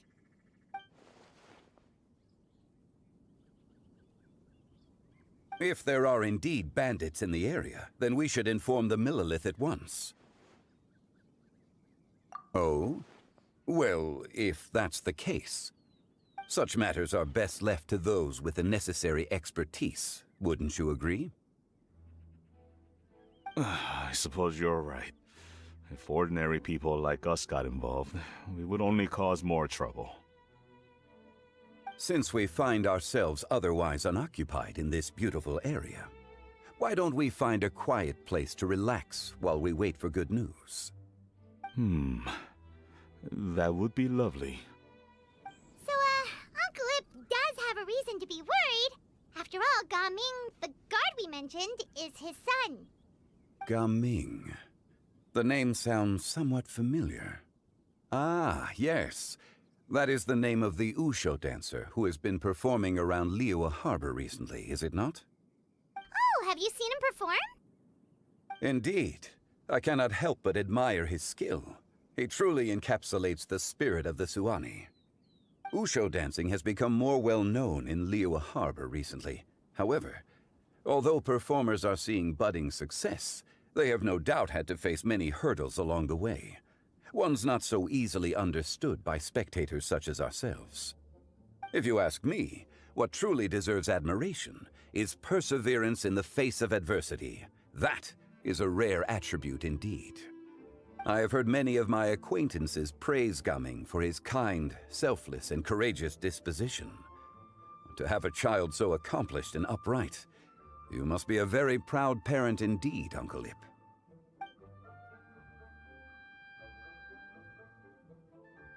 Seems like Zhongli has decided to skip the formalities. Well, he's a hard worker. Yes. You should be sure to tell him you think that when he gets back. Your son is young yet. It's normal for someone his age to be a bit hot-headed. It's understandable to find talking about such things in person difficult. If there's a particular sentiment you wish to convey, perhaps we could pass it along for you. No. It wouldn't be right to ask that of you. This thing between us has festered for many years now. In truth, there are some things that simply aren't easy for us to talk through. I've been in the tea business for most of my life, and I always hoped my child would do the same. Otherwise, how would he support himself? Over the past few years, I heard how well he was doing for himself as a guard. How his work was taking him to farther and farther off places. I also heard that he never gave up on wushu dancing. It made me happy. But I was also worried. When you're young, you can handle all that physically taxing work and manual labor. What young person isn't capable of making a living that way? My concern is what happens when you get old. Every time I get to thinking like that, I cannot help but be reinforced in the belief that I was right. That I was right not to give in. I often regret introducing him to wushu dancing as a kid. If I had known how things would turn out, I would have never taken him to see those performances in the first place. It is only natural for a parent to strive to send their child down the right path. No one would begrudge you that sentiment, Uncle Ip. You need not worry. You seem quite young, Mr. Zhongli. Yet you speak with such wisdom. Perhaps I have misjudged your age. Your words are too kind. Truth be told, one of my old friends has several grown daughters. Rather than fretting about their future, however, she prefers to let them find their own way. Then she's more easygoing than I could ever be. I fear I lack such an open mind. Oh, I meant to say earlier, there is no need to be so polite. Feel free to call me by my name, Iptak. Sure.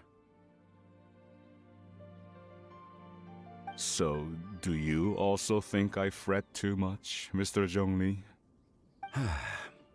That's not exactly what I was hoping to convey. Only a fool would ask a parent not to worry about their child. But think of it this way. Raising a child is not unlike flying a kite. Hold the string too tight, and it can no longer soar. As my friend once said, if your children are aiming for the stars, clipping their wings will only cause them to come crashing down. You need to let out the line for a kite to soar. It seems I was too stuck in my ways. You need not reproach your heart for caring. You simply need to loosen your hold a little.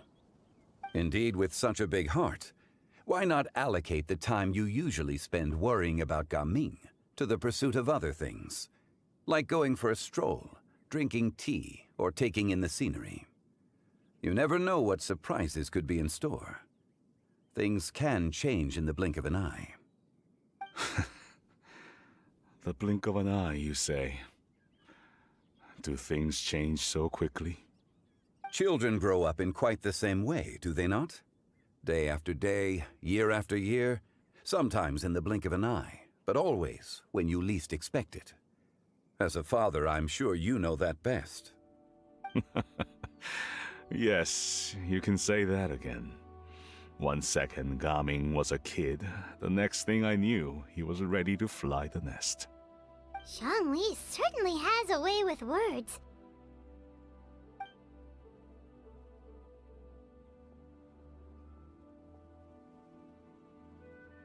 Oh, Gaming is back! Hey, Gaming, we're over here! Dad, Traveler, Paimon. Good, you're all here. Oh, and Mr. Zhongli from the Wangsheng Funeral Parlor? You're here too? A fated meeting indeed. We were just enjoying some pleasant conversation.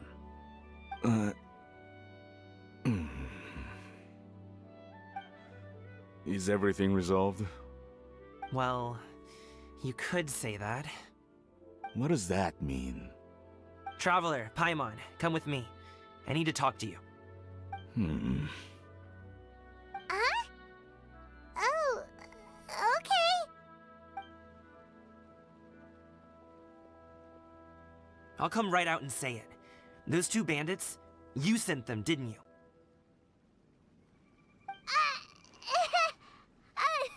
So, that's how we're starting off? Can't look me in the eye, huh? Guess I'm right then. Okay, but how did you know? At first, their mannerisms seemed a bit stilted. But once I got close, it was obvious that they possessed great skills. I was right on their tail, and it should have taken only a few steps to catch up to them, yet somehow, I was never able to close that distance.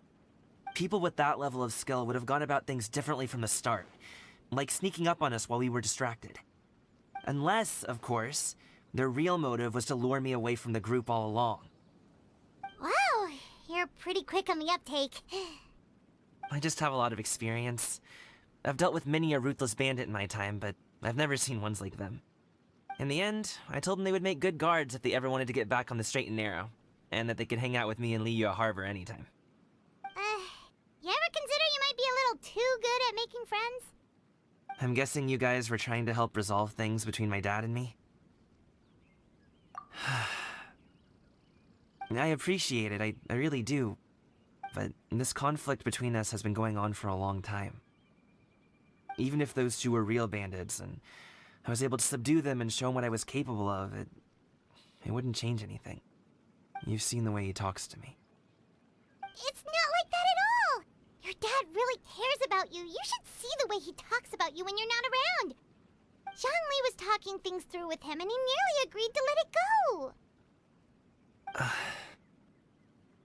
You don't believe us? He won't let it go.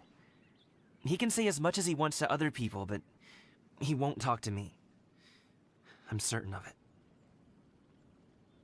You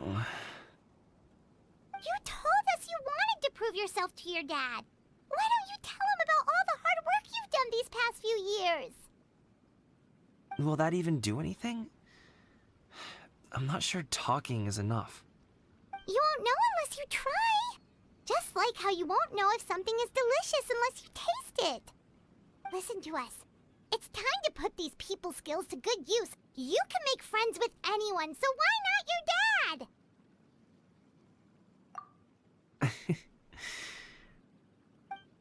I'll do my best. You are very knowledgeable, Mr. Zhongli. I'm impressed.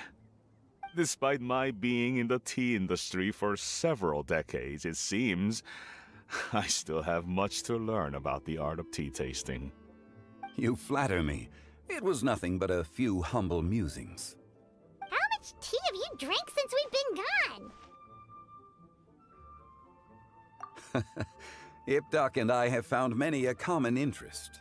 Our friendship, much like a cup of tea, seems to grow stronger the longer it has to steep.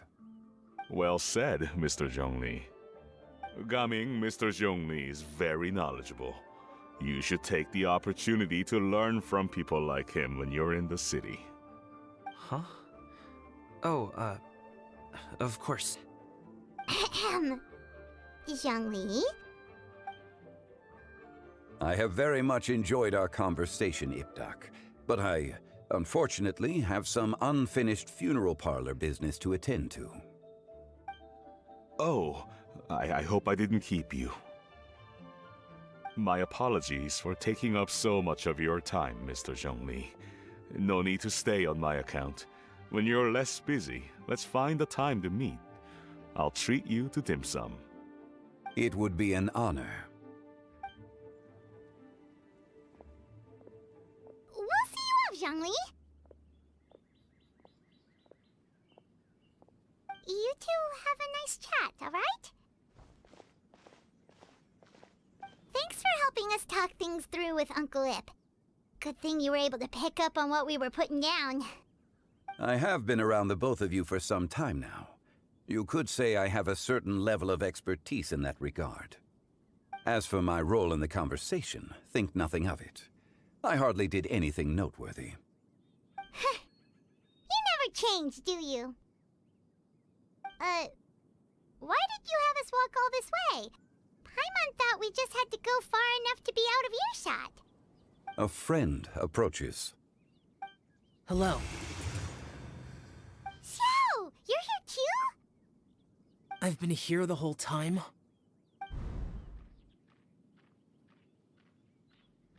A ghostly kite.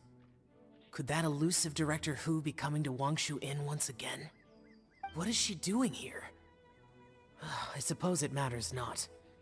Given her relationship with Rex, well, Zhongli, I might as well go pay my respects.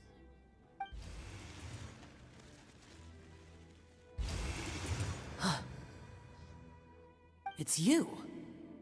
I thought you were Director Hu. Ah, your arrival is most fortuitous.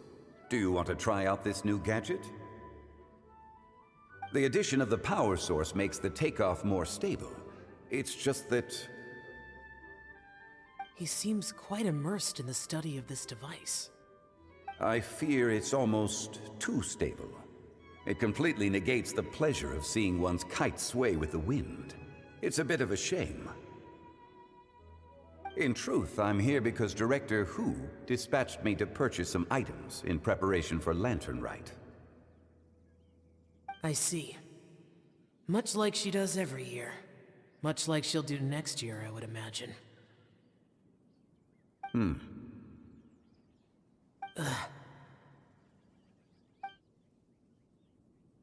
I wrong? Or has she once again sent you out to buy, what is it, sesame oil or something? While we're on the subject, I do wonder why she is so obsessed with using sesame oil in the preparation of mixed vegetable dishes for Lantern Rite.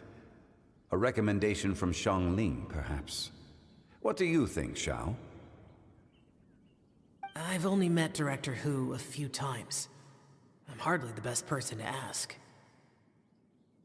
Ah, and is that not a sign that you should visit Wang Sheng Funeral Parlor more often? It wouldn't hurt to grace the parlor with your presence now and again, when you are otherwise unoccupied.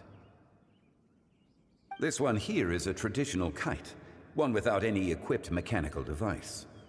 Director Hu tasked me with studying the differences between the two to determine which one is of greater merit.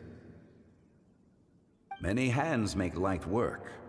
Perhaps you could test out the other kite for me? All right. I have made my comparisons. If speed is what you're after, the mechanical kite is the better choice. Wonderful. I shall pass that information along to Director Hu. I'll leave these two kites with you. Perhaps you can find a few friends with which to partake in the activity. You might find it to be an enjoyable use of your time. Oh, wait. Who enjoys kite flying? Well, I would imagine someone of your talent and wisdom is more than capable of finding out. So, you were testing out the kites for Hu Tao and even roped Xiao into doing it for you? Pаймon didn't ask earlier because the situation was, awkward. I would hardly say I roped Xiao into anything. I simply sought the help of a friend. Besides, we did the testing together. Seems like our pool of competitors is growing. Do you like kite flying, Xiao? I suppose I neither like nor dislike it. Although, watching a kite gradually ascend into the sky does bring me a certain peace of mind. Perhaps they're a bit like Xiao lanterns in that way. Kite flying is also a pleasant form of relaxation. Have you ever thought about making a kite, Xiao? Cloud Retainer taught us how. We can teach you if you want. There's no need. Menogias was the only yaksha among us who had an interest in matters of ornamentation and design. When Lantern Rite is over, come find me near Pervasi's temple if you have the time. It's getting late. I should go inform Director Hu of our findings. How's she been, by the way? Be sure to say hi to her for us. The last time I spoke to her, she mentioned that she would be visiting Chaoying Village in a few days. If you have the time, perhaps you could also make the trip. If you happen to run into her, you can pass along your regards in person. We'll keep that in mind. Take care, Xiangli. See you later. See you next time.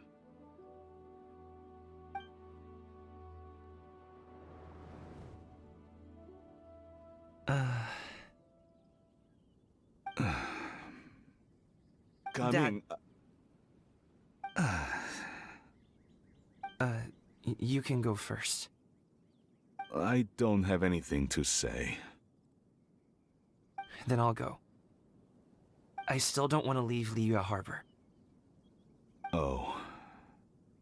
I can't say I support that decision, but... Hey, let me finish before you get all worked up. Sit, Shenhe, sit. You must be tired from your journey. Shall I pour you a cup of tea, or would you prefer something else to drink? No need. I'm not tired. They're gone, Master. Perfect. The time is nigh for us to make an appearance. Do you remember the plan one recounted to you? Yes, Master. We aim to give them a demonstration of familial love. So I'll have whatever you are having. All right. What are Auntie Xianyun and Shanhe doing here? Just how many people are involved in this scheme? I suppose all I can do is just take a seat and see what happens. Perfect. I just so happen to have bought some Sunglow tea recently. It's quite the delectable variety. Or it would be if one has not been forced to drink it every day in the hopes of whittling down one's considerable stash. One has more than had one's fill already. Oh, forget it. Such thoughts detract from the present need to keep up the conversation. Has work been busy during the holiday season? Do you need my help with anything? Drunk guests can sometimes cause trouble, but I deal with them as you taught me, by pinning their heads against the table. Are Auntie Xianyun and Shenhe serious right now?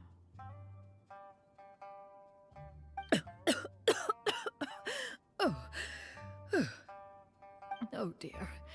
While one was busy orchestrating this act, one seems to have forgotten about Shenhe's various eccentricities. What I meant to ask was, have you made any new friends?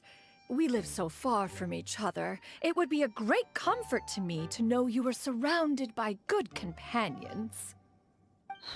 You already know of my past circumstances. Recently, I've been conversing with Guoba in the kitchen at night. Guoba can't talk, but his companionship is a comfort. The poor child. Her one friend can't even talk. I guess maybe Gaming is not doing so bad after all. Perhaps I've been too hard on him. Let's move on, shall we? Do you have any plans for today, Shenhe? How about we do something fun? That sounds about right.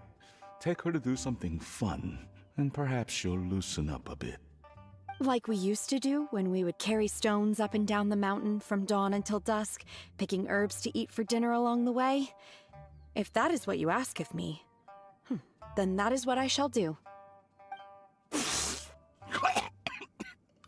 Dad, here, have some tea. Or no, wait, best not have any just yet. Yeah. I simply can't listen to that any longer. Coming, I'd like to finish what I was trying to say before.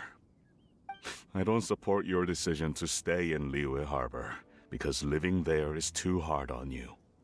If you come home, there will be people to help you. I'm not saying we have to live under the same roof. I know our personalities are too similar to avoid butting heads. But you'll have your entire family around you. Your aunts, uncles, they'll all do whatever they can to help. You could get a less taxing job, and we could grab dim sum together from time to time. Huh. I didn't know dim sum was such an important affair, Master. Shh. Just think about it, okay? You don't have to decide now. Dad really has changed a lot. He would never have said these things to me before. But thank you, Dad.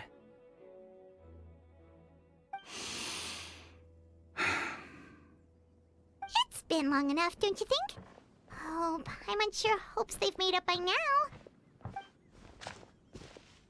Oh, they're drinking tea in silence. That's not a good sign. Did Xianyun's plan not work after all? Hey you two! Paimon's sorry we were gone for so long. We got to chatting with some friends and didn't realize how much time had passed. Perfect timing, actually. We seem to be just about done here. Yep, let's go. I'll get the bags.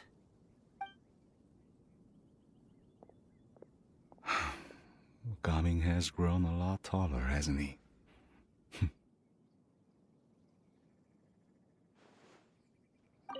Master, did I say something wrong earlier? I tried to go along with your questions, but when I saw how you and that man reacted, I started to wonder. Not at all. Certain unforeseen variables may have presented themselves along the way, but the outcome proved favorable. The plan was a success. Then I helped? Naturally. Your purity of spirit is one of your greatest strengths, Shenhe. You need not change who you are.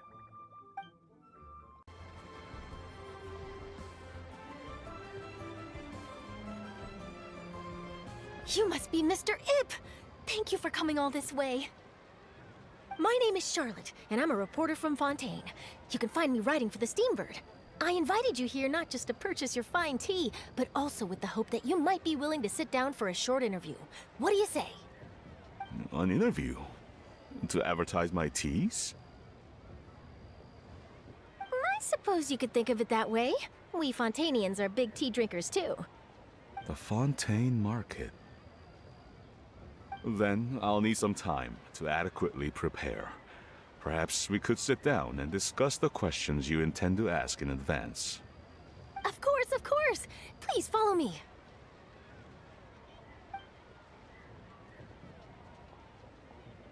Is this person also involved in your plan? And here I thought I had lots of connections. I suppose I've been humbled. You sure know all kinds of cool and important people. Over here! Yoo-hoo! Over here! Huh? What? Auntie Shenyun? She probably wants to talk about the next phase of the plan. Let's go while your dad is still distracted. I take it that all is going well? Don't worry, Shenyun. Everything is going according to plan. I knew it. I knew that was all an act earlier. Auntie Shenyun is really something. She was so determined to help me. She didn't even care about making herself and Shanhe appear foolish in front of my family. She truly knows how to look out for others. I still have a lot to learn. As for the next step... Oh no! What's wrong, Gaming? Don't tell me you're the ones footing the bill for all that tea. I can't let you do that. Fret not. Reimbursements will be made. Exactly. Think of it more as an investment, as Ningguang would say. We pulled together the Mora so that Charlotte could place the order. She's gonna bring it back to the Steambird as a gift, as well as a sample of the regional specialty.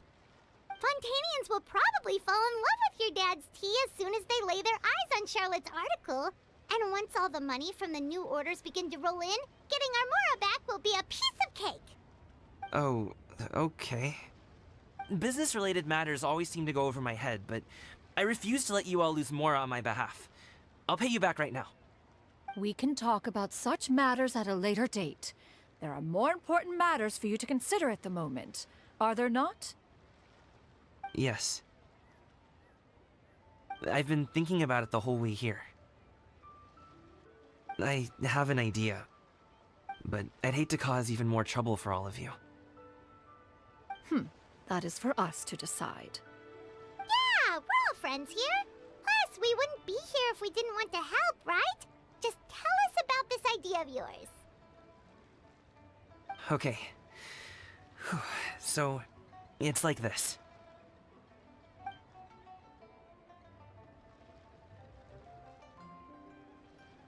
Got it! Just leave it to us. Let's split up and make it happen.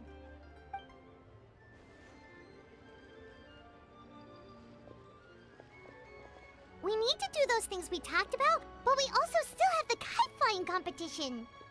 Since Xiao already tested out those kites for us, why don't we also go buy one of those mechanical thingamabobs or whatever they're called? We can attach it to our kite. Hello again.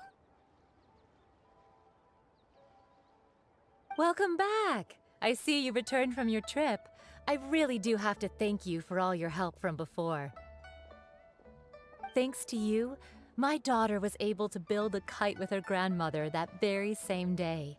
She even wrote a long letter telling me how much she loved it. Oh, you should really be thanking Gaming, not us. I'll be sure to.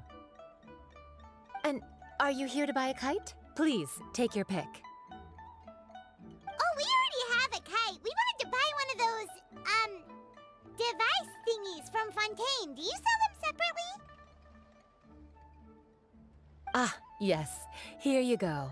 Please, take it, free of charge. The directions are in the box. It's not hard to install at all. It doesn't to just take it. Well, nor would it feel right for me to take your Mora. Good luck in the kite flying competition. I'll be rooting for you. All right then, thank you.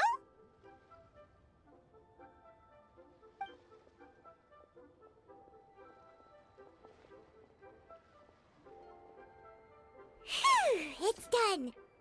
Let's get down to business.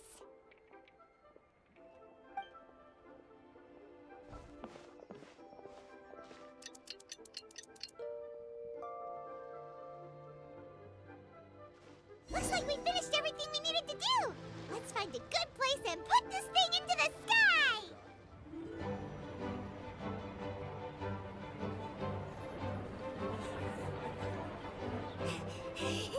Chi-Chi, we're almost there. Okay.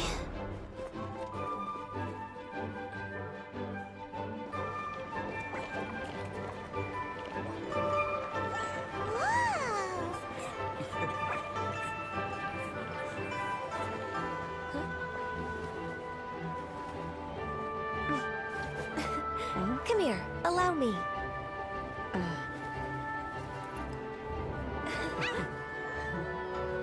The lantern rite is as festive as ever.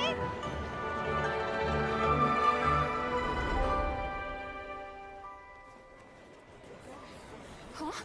Oh, what's going on? Did something happen? What should we do? Oh, should we get the Millilith?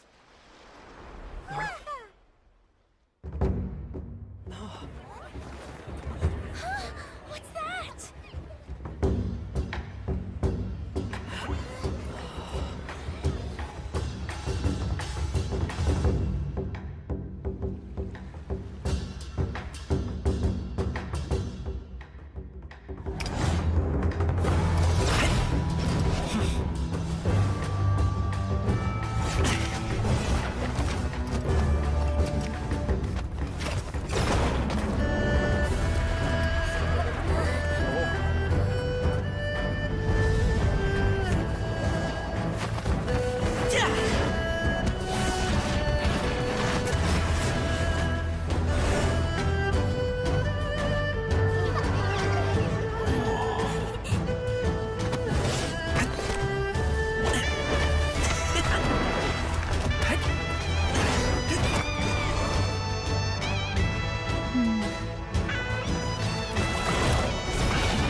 Have I taken that many pictures already?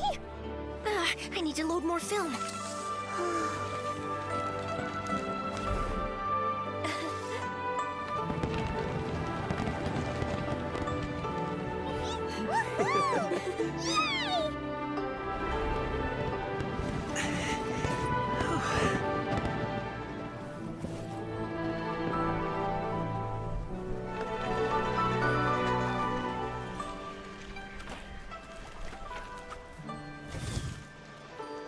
Wait, the wind. Oh my gosh! Mommy, I want a big kite like that too! Do you see that kite way out in front? It's so beautiful!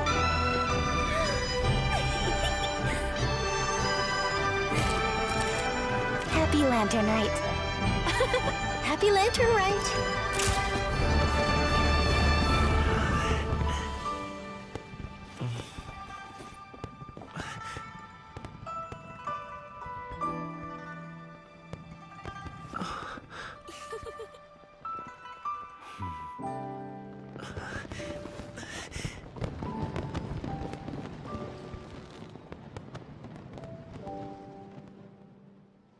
Gaming's performance was so cool, Pаймon almost wanted to join in.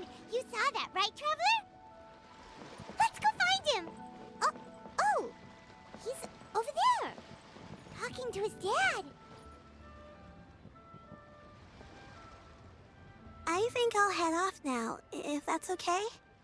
Thank you, little girl. Do you want us to walk you back?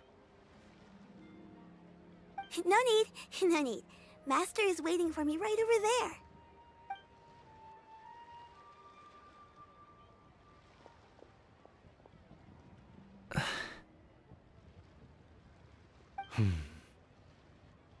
Son.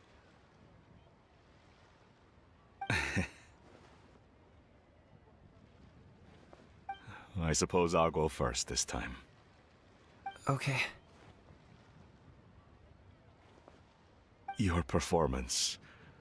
I've seen many wushou dances in my time, but I've gotta admit, what you pulled off there was breathtaking.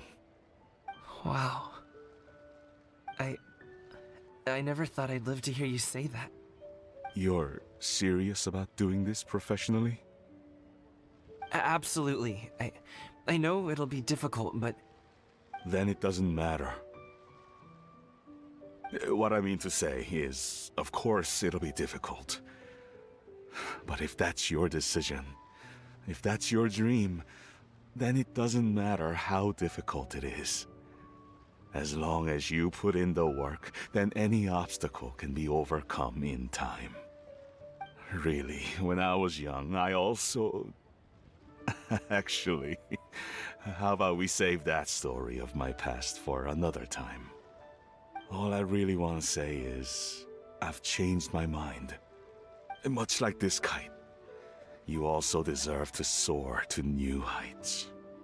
Dad. Son. Son? Haven't heard that in a while. I bet you're wondering what's gotten into me saying all this. Well, a little bit, yeah. Anyway, I know I've never found the chance to say this before, but... to me, Gaming, you've always been a great kid.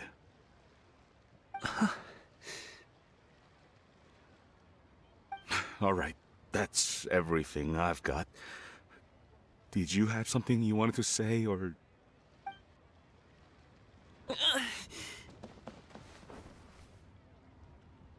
Seeing the two of them talk things through like this really gives Pаймon a sense of accomplishment. Now go. Over there. Your friends are still waiting for you. Huh? But you came all this way. I'll be staying in Liyue Harbor for a bit longer. When you have time, we can grab dim sum together. Your treat, right? Dad, honestly. Go. Okay, then I'm off. See you soon.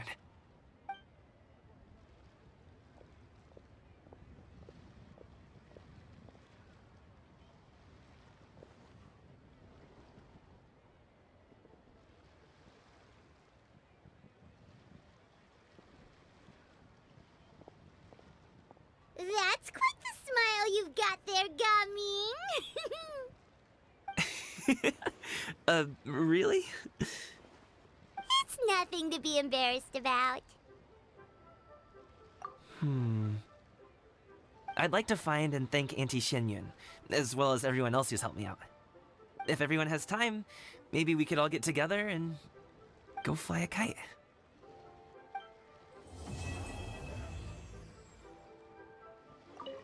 Oh, Lantern Rite was simply amazing. I'm not sure I'll be able to sleep tonight. Oh, that? Yeah, interesting story. It was invented by a guy from Fontaine. His name is Ildison. He's always tinkering away at some mechanism or another. He's even asked the Steambird to write about his inventions on more than one occasion. I believe I have a direct quote from him about this particular one. Yes, here it is. The device is powered entirely by mechanical components without the need for any additional energy source. Basically, it's a manually operated cranking device. How high it can fly entirely depends on how much force you can exert. combining this invention with a kite. What a great idea, right? Oh, my conversation with Mr. Ip went really well. I've already sent the first draft of my article back to the Steambird.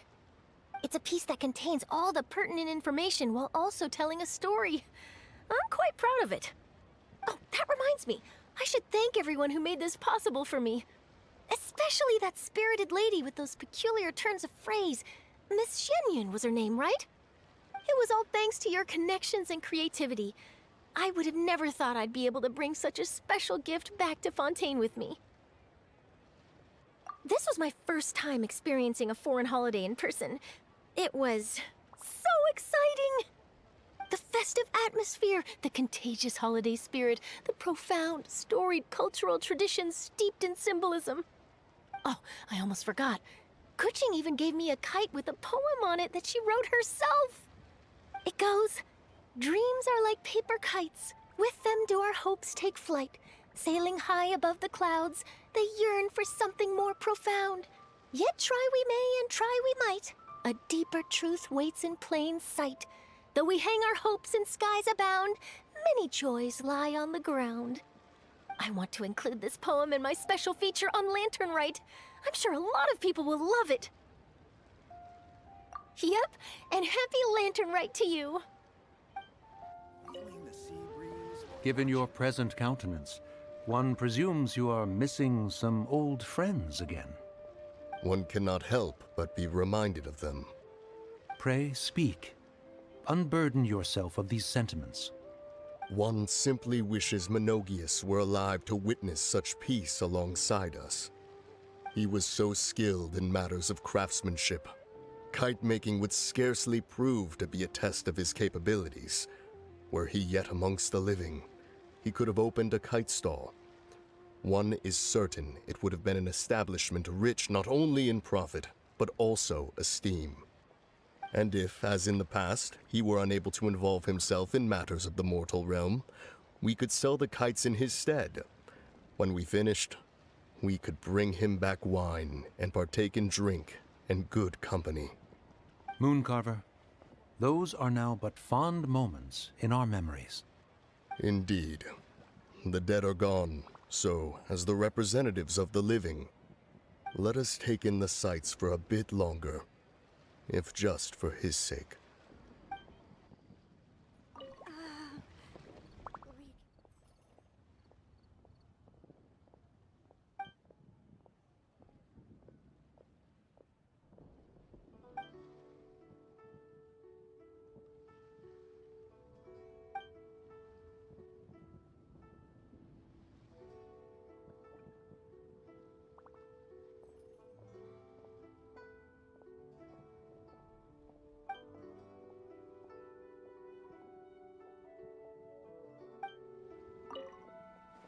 So, you're still a big fan of winter melon cake then? Huh? Oh, I guess you heard everything Pаймon was saying, huh? Of course. She was talking about you. As your father, how could I not listen? Remember back when you were a kid, and you would sit on my shoulders to watch the Wushu dance. On our way back home, you would beg me to buy you some winter melon cake. We would only buy 2 at a time, but before long, we tried the winter melon cake from every vendor that street had to offer. There was also that one time you used your pocket money to treat me. Do you still remember? Yeah, I remember. That was the best winter melon cake I ever had. Let's go back sometime. The shop's still there, and I remember the way. My treat, just like before. Are you sure? Absolutely. Our kite is so high up. Thank you for inviting me, Yao Yao. I am having a lot of fun. I'm glad. If you want, we can go fly kites some other time, too. The fun doesn't have to end today. Really? How about we do it during the day next time? That way, we can see the design better. when it flies super high up, it will look exactly like a real finch. Okay. Can I take this kite to bed with me? But of course. I don't get it. Is something wrong, Shenhe? Tell me. Perhaps I can help. The color black doesn't get dirty easily, so I thought this outfit would be acceptable to wear to work. But Xiangling told me it was inappropriate. But inappropriate? How? She probably just meant the outfit isn't suitable for that particular environment and occasion. But for a festival gathering with friends, a nighttime stroll, or an important banquet, your outfit is more than appropriate, Shenhe. So you're saying it's only something I should wear in front of important people? I suppose that's another way to think of it. One may have won the kite flying competition, Yu Heng, but this prize should truly be reserved for another. You need not be so humble, honored Adeptus. Among all the kites, yours was quite literally a cut above the rest. Please accept this prize. You deserve it. Besides, I'm quite certain we owe a fair share of the success of this year's lantern rite to you. If you insist, then one can hardly continue to refuse. However, there is another matter with which one would ask your assistance. Of course. One would be much obliged if you could distribute this case of Sunglow tea among the Millilith on duty. The security of the festivities rests entirely on their shoulders, after all. One presumes they could always benefit from something to invigorate their spirits. Cloud Retainer is so thoughtful and attentive to others' needs. I would expect nothing less of an esteemed Adeptus such as herself. Understood. I'll get on that right away. A fortuitous result indeed. One's tea surplus has hitherto resolved itself. Traveler. Being in the city isn't the only way for me to appreciate the lights and beauty of Lantern Rite. Look. Liyue Harbor lies just beyond this mountain. As long as I stand at this vantage point, I may freely behold the sights of all the kites slowly ascending into the sky. For me, that is enough. I invited you here because there is something I would like to do. I want to release a shell lantern, and I'd like you to be there for it. Yes. I apologize for its crude appearance. I have little skill in that regard. You are very kind, as usual. All right. It's time.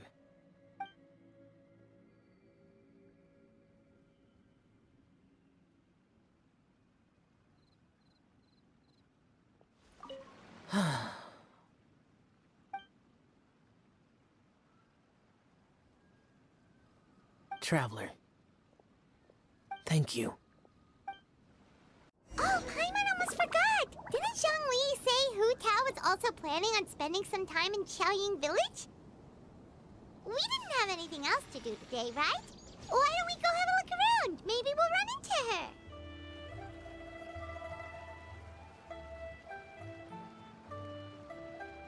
The mountain air is so refreshing!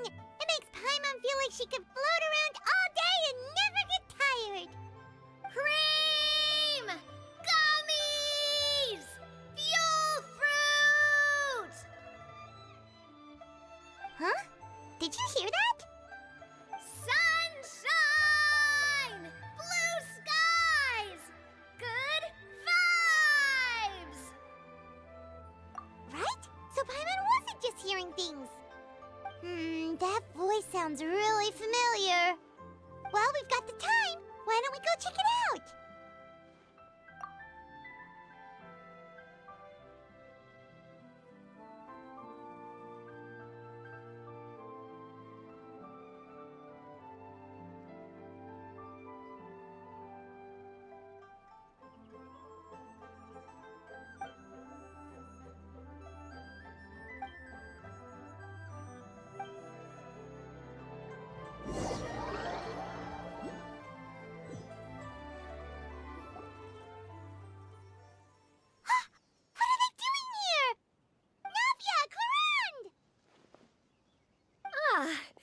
if it isn't my dear partners. See, I told you that something good was going to happen during our travels today. I have to say, sometimes the Steambird's astrology column is spot on. It's just your lucky day. Are you guys also here to catch the festivities? Oh, and that reminds me. Happy Lantern Rite. Happy Lantern Rite. Happy Lantern Rite to you too! Wait, if you're here for Lantern Rite, then what are you doing on top of this deserted mountain? And that voice we heard, that was you, right, Navia? Oh, impressive. You could tell it was me from that far away. You've got good ears. That or your voice is just really loud. Well, of course it is. After all, I'm a boss. Indeed. I suppose it's an asset. Sure is! Having a loud voice is a handy tool when it comes to communication. Wait. That wasn't even Paimon's point. Paimon just wants to know why you two were shouting from the top of this deserted mountain. There was something about almonds, maybe? And buell fruit? Ooh, is it some sort of secret code? No, it's not a code. The words are meaningless. Perhaps, but the act of shouting was very meaningful indeed. That's just what mountain climbers do, right? After all the hard work it takes to make it to the top, as you stand on the summit looking out at the vast scenery, it's not easy to resist the urge to release those emotions. Exactly.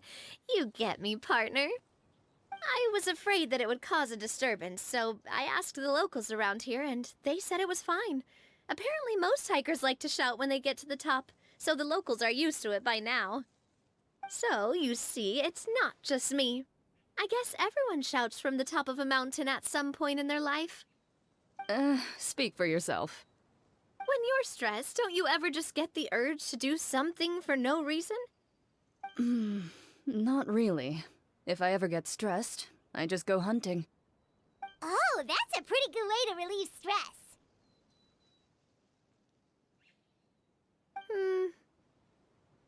What I choose to hunt depends on my mood. Huh?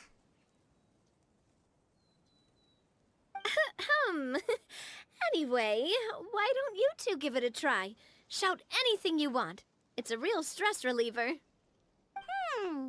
As long as Paimon has clothes on her back and food in her belly, Paimon doesn't think there's any stress that needs relieving.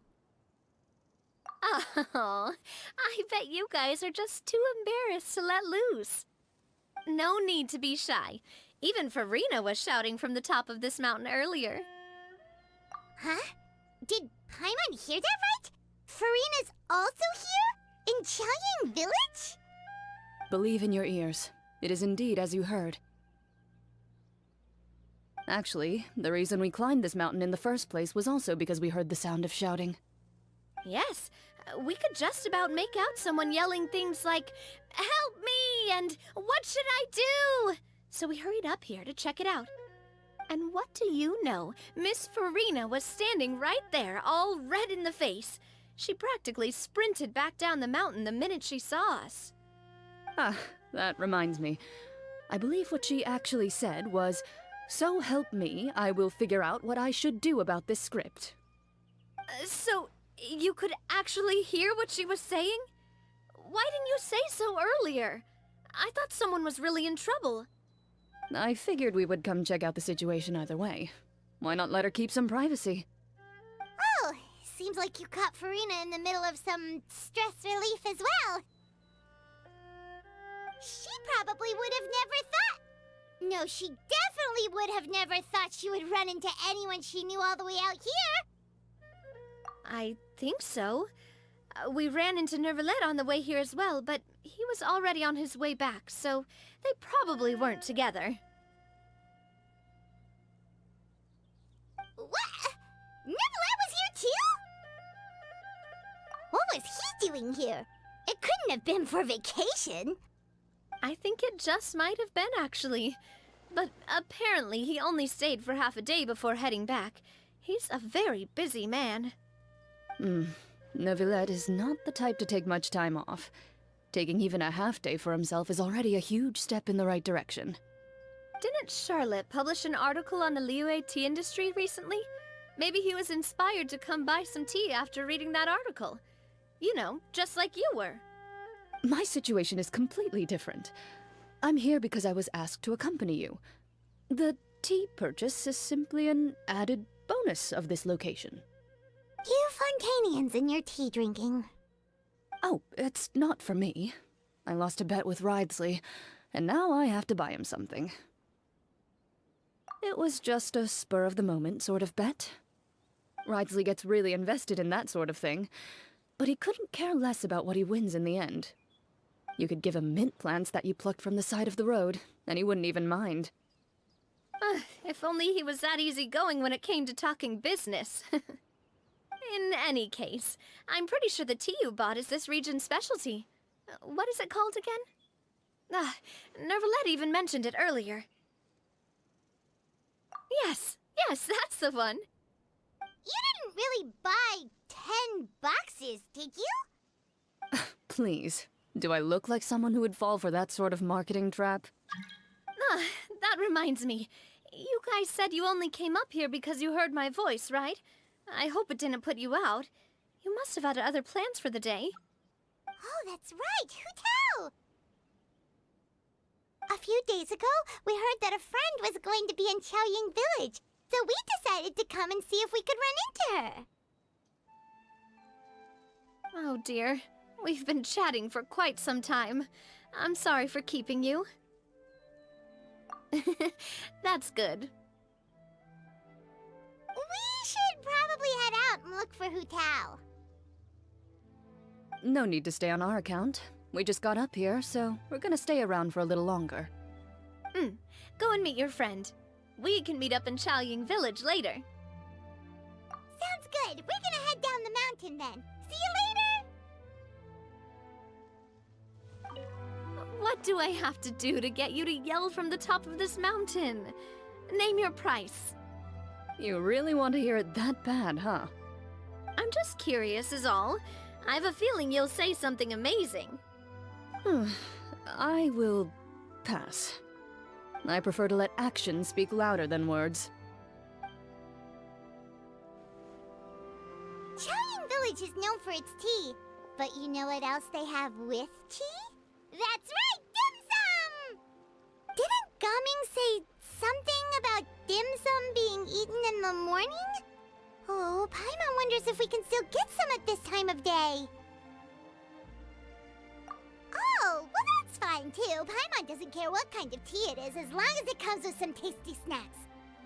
Now, let's see what kind of yummy things we can find around here. Paimon's not seeing things, is she? Is that Farina standing between Zhongli and Hu Tao? Wonder what they're talking about. Zhongli knows a lot of stuff. Maybe he's telling Farina about Chaoying Village. Oh, or maybe Hu Tao is trying to rope Farina into being one of her clients. Hey, this isn't the Fortress of Meropide. But Paimon could be convinced for the right price. Let's say loser buys the winner 3 huge bowls of seafood kanji. Since Zhongli is there, Paimon bets things are pretty tame. It's decided then. Paimon votes for tour guide Zhongli. All right, no time to waste. Let's go see who's right.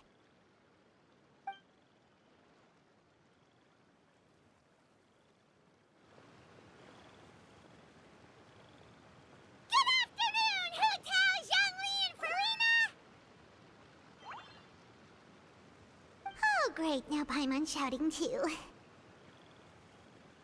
Oh, well, aren't you a sight for sore eyes? Seems like our luck just keeps on growing. That we were able to meet you both without prior arrangement must mean that this is quite the serendipitous meeting indeed. Huh? Oh, so both of you are acquainted with the traveler in Pаймon then? I'm pretty sure you didn't learn that one from me. I must admit, I'm a bit surprised to see you here, traveler. But seeing as you're a hero who's been all over to that, it makes sense that you would be well-traveled and well-connected. Since we have found ourselves in each other's company within this fertile land, allow me to take this opportunity to wish you a happy lantern rite. It appears you have been to Fontaine, then. Given your proclivity to spread good deeds wherever you go, it's no surprise that you would make the acquaintance of a celebrity as illustrious and celebrated as Miss Farina. That's quite high praise. What I mean to say is, you flatter me, Mr. Zhongli. Although I've built up a certain following within Fontaine, it is no reflection of strength or wisdom. I stand before you right now as nothing more than an ordinary traveler in search of beautiful scenery and creative inspiration. There is definitely more to Mr. Zhongli than meets the eye. I could tell as much from our conversation earlier.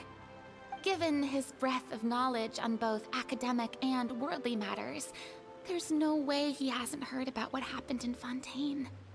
Is he just feigning ignorance for my benefit? No. You're no common tourist. I simply won't have you talk about yourself that way. Oh, does that mean Hu Tao also knows? You may not have heard, friends, but... Miss Hu Tao... Miss Farina is now one of my esteemed clients. Yep.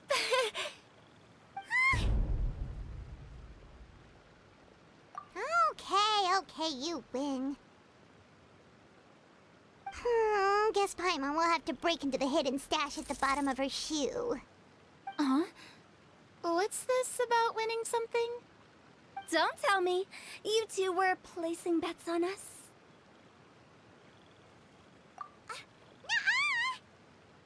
We just saw you guys standing on the side of the road and couldn't help but take guesses as to what you were talking about.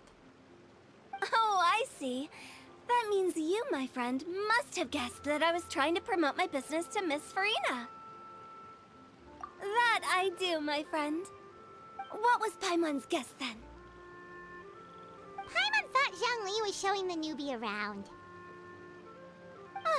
By newbie, you mean me, right? If that's the case, then Paimon's guess was also correct.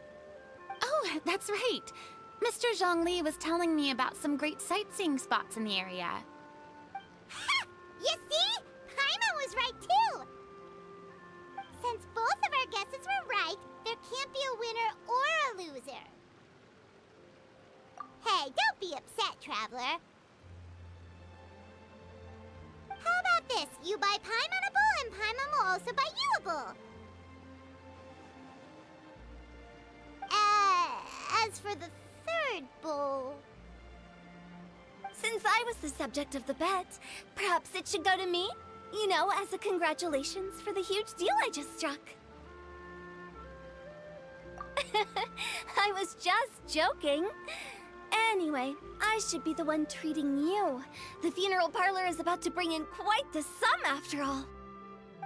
Oh, Paimon almost forgot to ask about the most important question. Something happen recently, Farina? Huh? What do you mean? Well, you know, with you enlisting the services of Wangsheng Funeral Parlor and all. Oh, well, yes. Really? Oh, no. Paimon is so sorry for your loss. Although Paimon may have not known the person, please accept Paimon's deepest... Whoa, it's not like that, Pаймon. Huh? But Paimon just thought, since you hired the services of a funeral parlor and all... Hey, it's not that big of a stretch. Really, Pаймon? It's not like you don't know me. Do I look like I know anyone who would ask me to coordinate their funeral?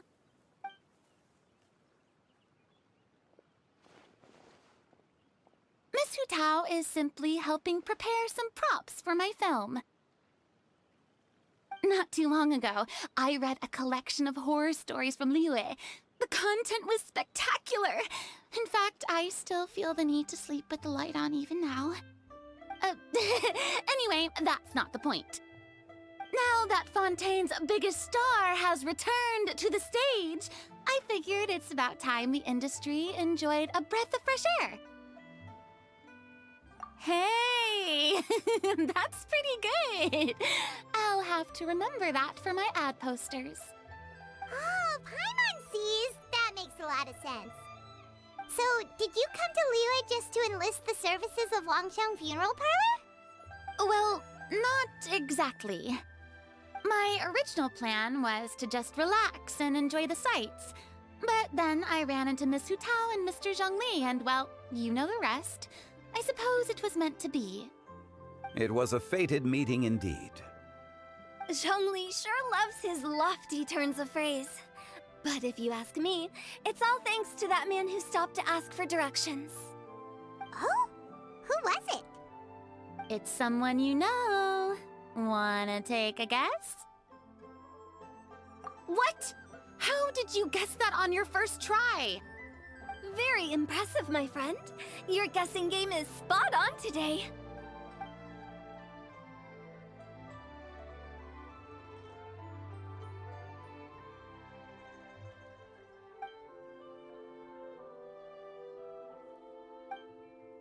Huh. Paimon never thought Neuvillette would be the type to get lost. I'm sure he didn't get lost. Even I was able to find my way to this place without any trouble. He was already getting ready to leave by the time I arrived. He just wanted to ask someone about the quickest way to get back to Fontaine. Yup, that's exactly what he asked. This area is full of mountains and rivers. It's normal to not know the fastest route. So, were you the one that pointed him in the right direction, Hutao? Of course. I'm also a guide of sorts, you know. So naturally, I also have a great sense of direction. But speaking of your friend... What about him? He doesn't get out much, does he? Ah, no wonder. He was stiff as a board and way too polite. I would have never guessed he was here on vacation if you hadn't told me. All in all, he was only here for half a day. I'm pretty sure he is the only one who would consider that to be a vacation. Oh? This gentleman you speak of must keep a demanding schedule. I'm sure he does. You didn't see him, but he was dressed like he was about to attend some important meeting. It wasn't anything like what someone would wear on vacation. Is that so? Wait, you didn't see him, Zhongli? Unfortunately, no. At the time, it appeared as if Director Hu and Miss Farina were having quite the productive conversation. I know matters of business can take much discussion, so I decided to fetch some tea for them. What a shame. That gentleman seemed like a sophisticated sort of guy. I actually think you two would have hit it off. Is that so?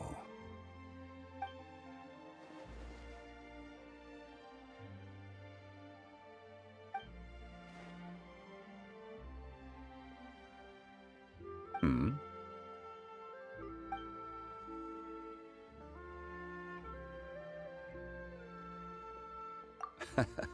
To borrow Miss Farina's turn of phrase, perhaps it just wasn't meant to be. Well, with the traveler around, I'm sure you'll have a chance to get to know each other at some point. That's right. He's got more friends than he knows what to do with. Well, that's certainly true. Oh, that reminds me.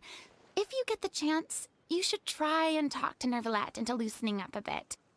Just tell him the Palais Mermonia isn't going to fall apart if he disappears for a few days. He shouldn't keep himself cooped up all the time.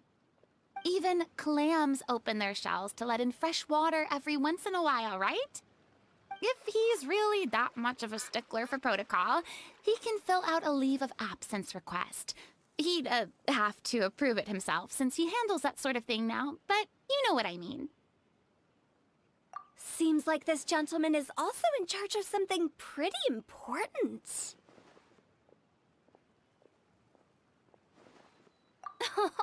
I've never heard of a demon that boring before.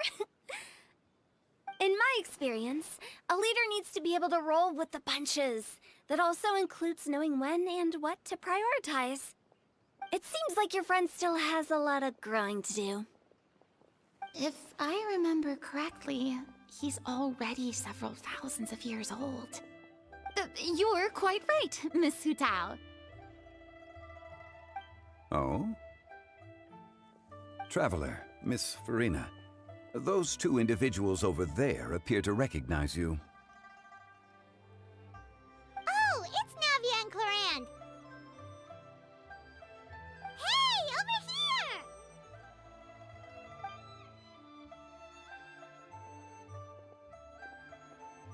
We saw you all chatting over here, and we're wondering if we could join in. Please, excuse the interruption. Oh, so polite. No apologies necessary. Any friend of the Traveler and Miss Farina is a friend of mine. Ah, straight to the point. I like it.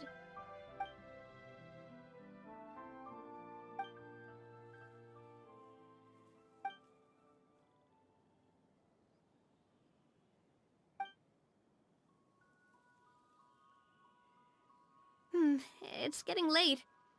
If we want to catch a boat back before dark, we should probably get going. Indeed. Then, Miss Farina? Oh, yes? When are you planning to head back? Do you need us to escort you?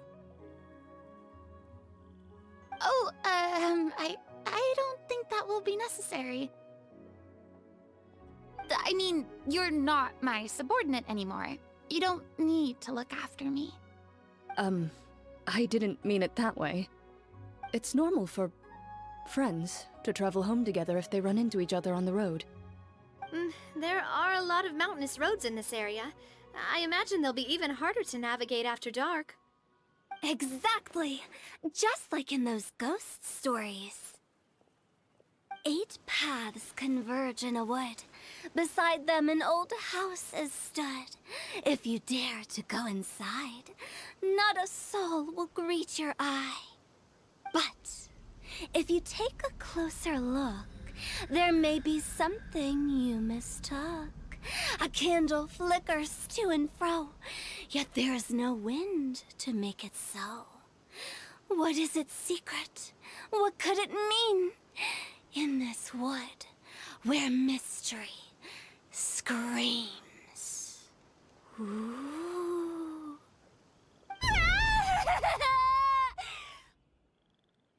My dear demoiselles, ladies, no, I mean friends, please take me with you.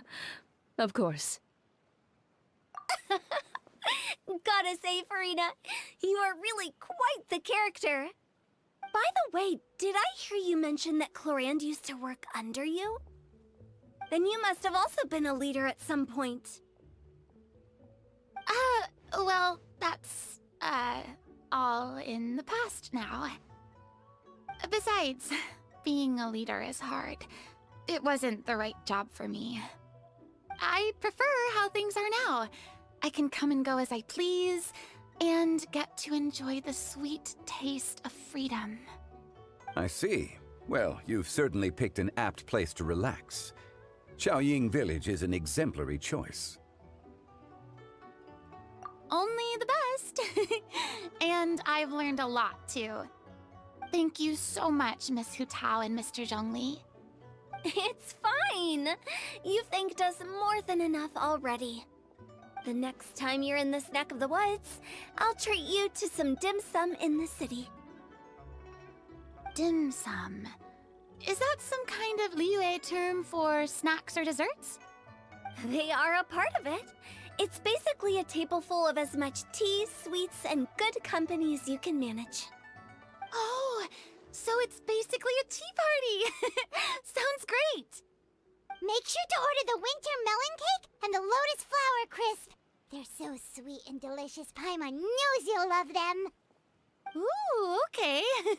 I'll be looking forward to it then. Wait, but didn't you guys say you were here on vacation? How come you're all going home empty-handed? Of course I am. I bought tons of fun things to bring home with me. A kite, a parasol, a little tin frog that jumps. Oh, and a stuffed toy of a mythical beast. Chlorand is the one who didn't buy anything for herself. So all you're bringing back with you is that tea? And some tea-flavored hard candies. They're for Sigewin. Chlorand isn't much of a shopaholic. Well, one of us has to practice restraint. Hey, I'm hardly reckless with my Mora. I'll have you know, all the purchases I made today were well within my budget. Me? Oh, well, I bought some tea, of course. I just had to try all the varieties recommended in the Steambird. Other than that, just some bits and bobs, you know. A little bit of this, little bit of that. They should all be things I can use, I think.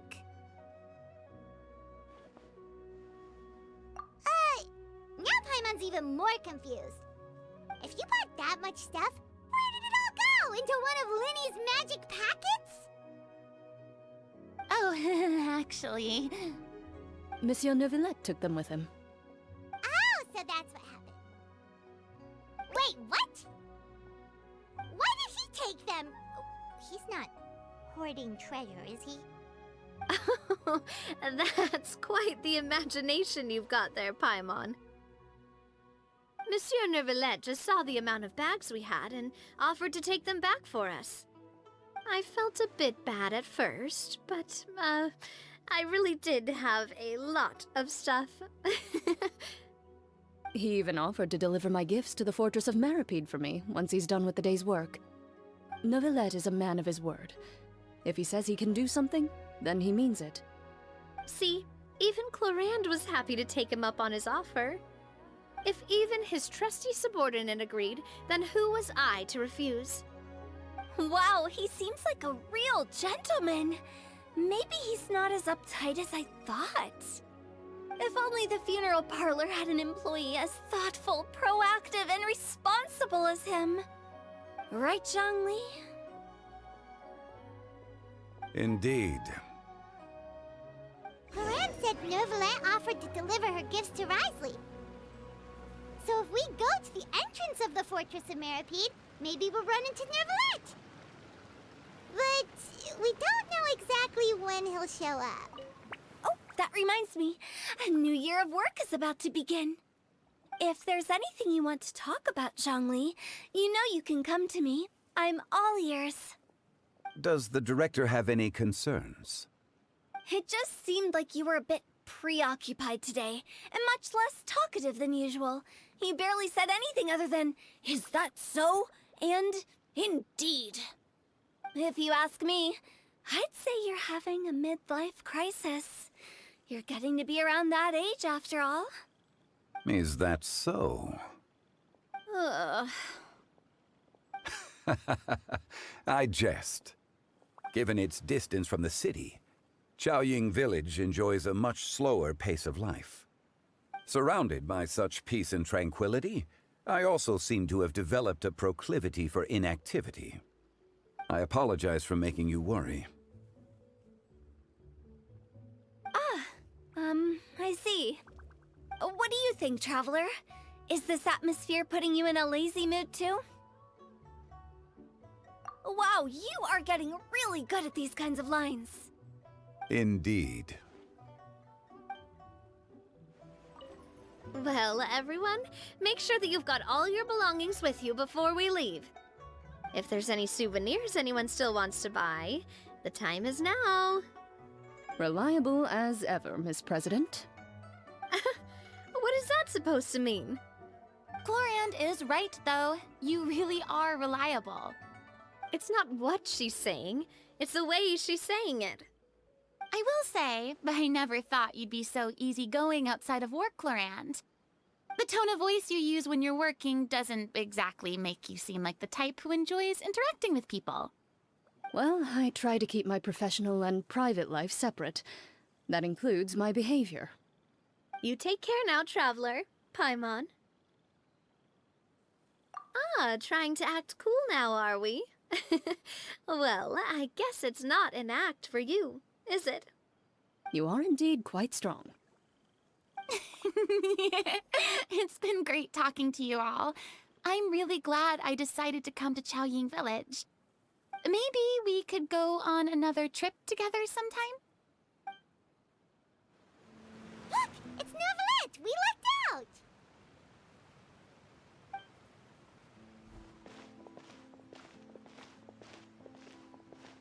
Oh, it's you. It has been some time since our last meeting. Few people frequent this location. Since I was able to conclude my work early for the day, I thought I might take a walk and avail myself of this area's peace and quiet. You call this early? Do you always work this late, Neverlet? Strictly speaking, that depends on the agenda for the day. I am hardly bereft of time, however, so working late is of little consequence to me. Really? If you have so much time on your hands, then why did you only go to Chaoying Village for half a day? First, I should clarify that I was referring to my lifespan, rather than the time at my disposal on any given day. Second, I was unaware you possessed knowledge of my trip to Chaoying Village. I see. Thank you for informing me. Yes, they have been safely delivered. I have to hand it to Clorand. Just a simple gift delivery, and she has the great and mighty Udex at her beck and call. I was just passing through. It was merely an act of convenience. All right. Then I hereby confirm receipt of the goods on behalf of the staff of the Fortress of Meripede. A verbal receipt of confirmation? Is such a formality really necessary for a small matter such as this? Guess not. This quantity of tea, though, seems a little excessive for a gift, don't you think? Before you know it, they'll start accusing me of taking bribes. About that. Much of that is my own excess, I'm afraid. Oh? Why? What happened? It was buy 10 boxes, get half off. Ah, that explains it then. Well, go ahead and leave them to me. I'll get through this stash as fast as I can. You have my thanks. Oh, there's something else I'd like to give to you. This is a stone slate, engraved with a symbolic design. While that is an apt description, it is in actuality a legal codex. A legal codex, huh? Before the advent of modern writing utensils, information was recorded on stone slabs such as this. The law was no different. Okay. Since ancient times, the scales of justice have symbolized the fairness and impartiality of judiciousness. As a tribute to that sentiment, this slate was designed after a traditional legal codex and engraved with a symbol instead of text. During my travels recently, I chanced upon a roadside stall offering tourists the opportunity to try their hand at the ceramic arts, so I decided to have a go. We joked with Clorand some time ago about gifting you a legal codex. So, here you go. Ah, so that's what this is about. I did not expect you to remember it as well. In any case, I hope this can be considered as a reasonable attempt to join in on the banter. It is a very good attempt. I suppose I shouldn't be surprised. Even your sense of humor centers around the law. That's an impressive level of commitment. Well, a gift of this significance deserves to be put on display, and I know just the place. Front and center in the fortress's showroom. Ah, surely there's no need for such a grand gesture. Just kidding. I don't have anything like a showroom. But we do have a storage room. We can put it next to all the mechanical parts Sijuin has collected. That sounds good to me. So that's what you were doing in Chaoying Village. Indeed. Of course, while I was there, I also took the opportunity to taste the local spring water. The aftertaste is much purer than what I have delivered to me in Fontaine. It stands to reason that the long-distance transport has a tendency to imbue the water with extraneous emotion.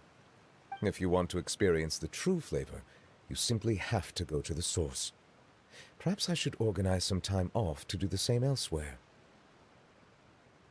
Then we are of the same mind. It appears my desire is justified. If you say so, but you know you don't have to justify a vacation, right? You can just take one. After all, you're hardly bereft of time. You can do whatever you want. You're quite right. I suppose I suffer not from a lack of opportunity, but rather a lack of inspiration. However, after reading a few articles about Liyue's holiday traditions, the idea popped into my head and made itself quite at home. Seeing as I was free of responsibilities for the morning, I decided to depart at once. Refreshing. My spontaneous outing seemed to inspire quite a few other spontaneous decisions as well. Take, for example, my foray into ceramics. At first, soil from the ground is granular and unforgiving, but add the right amount of water, and it becomes soft, moldable, and able to take shape. In the past, I never thought about how quotidian vessels were crafted, but now I have participated in their very making. This is also something I made today.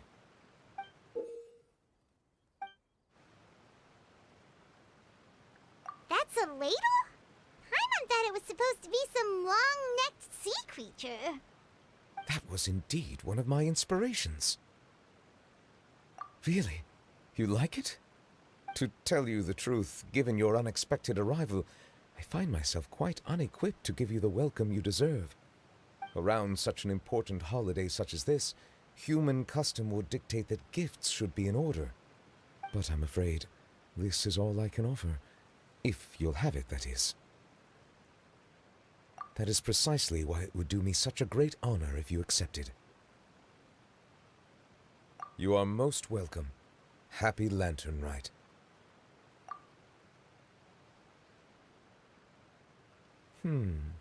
Approve a leave of absence request for myself.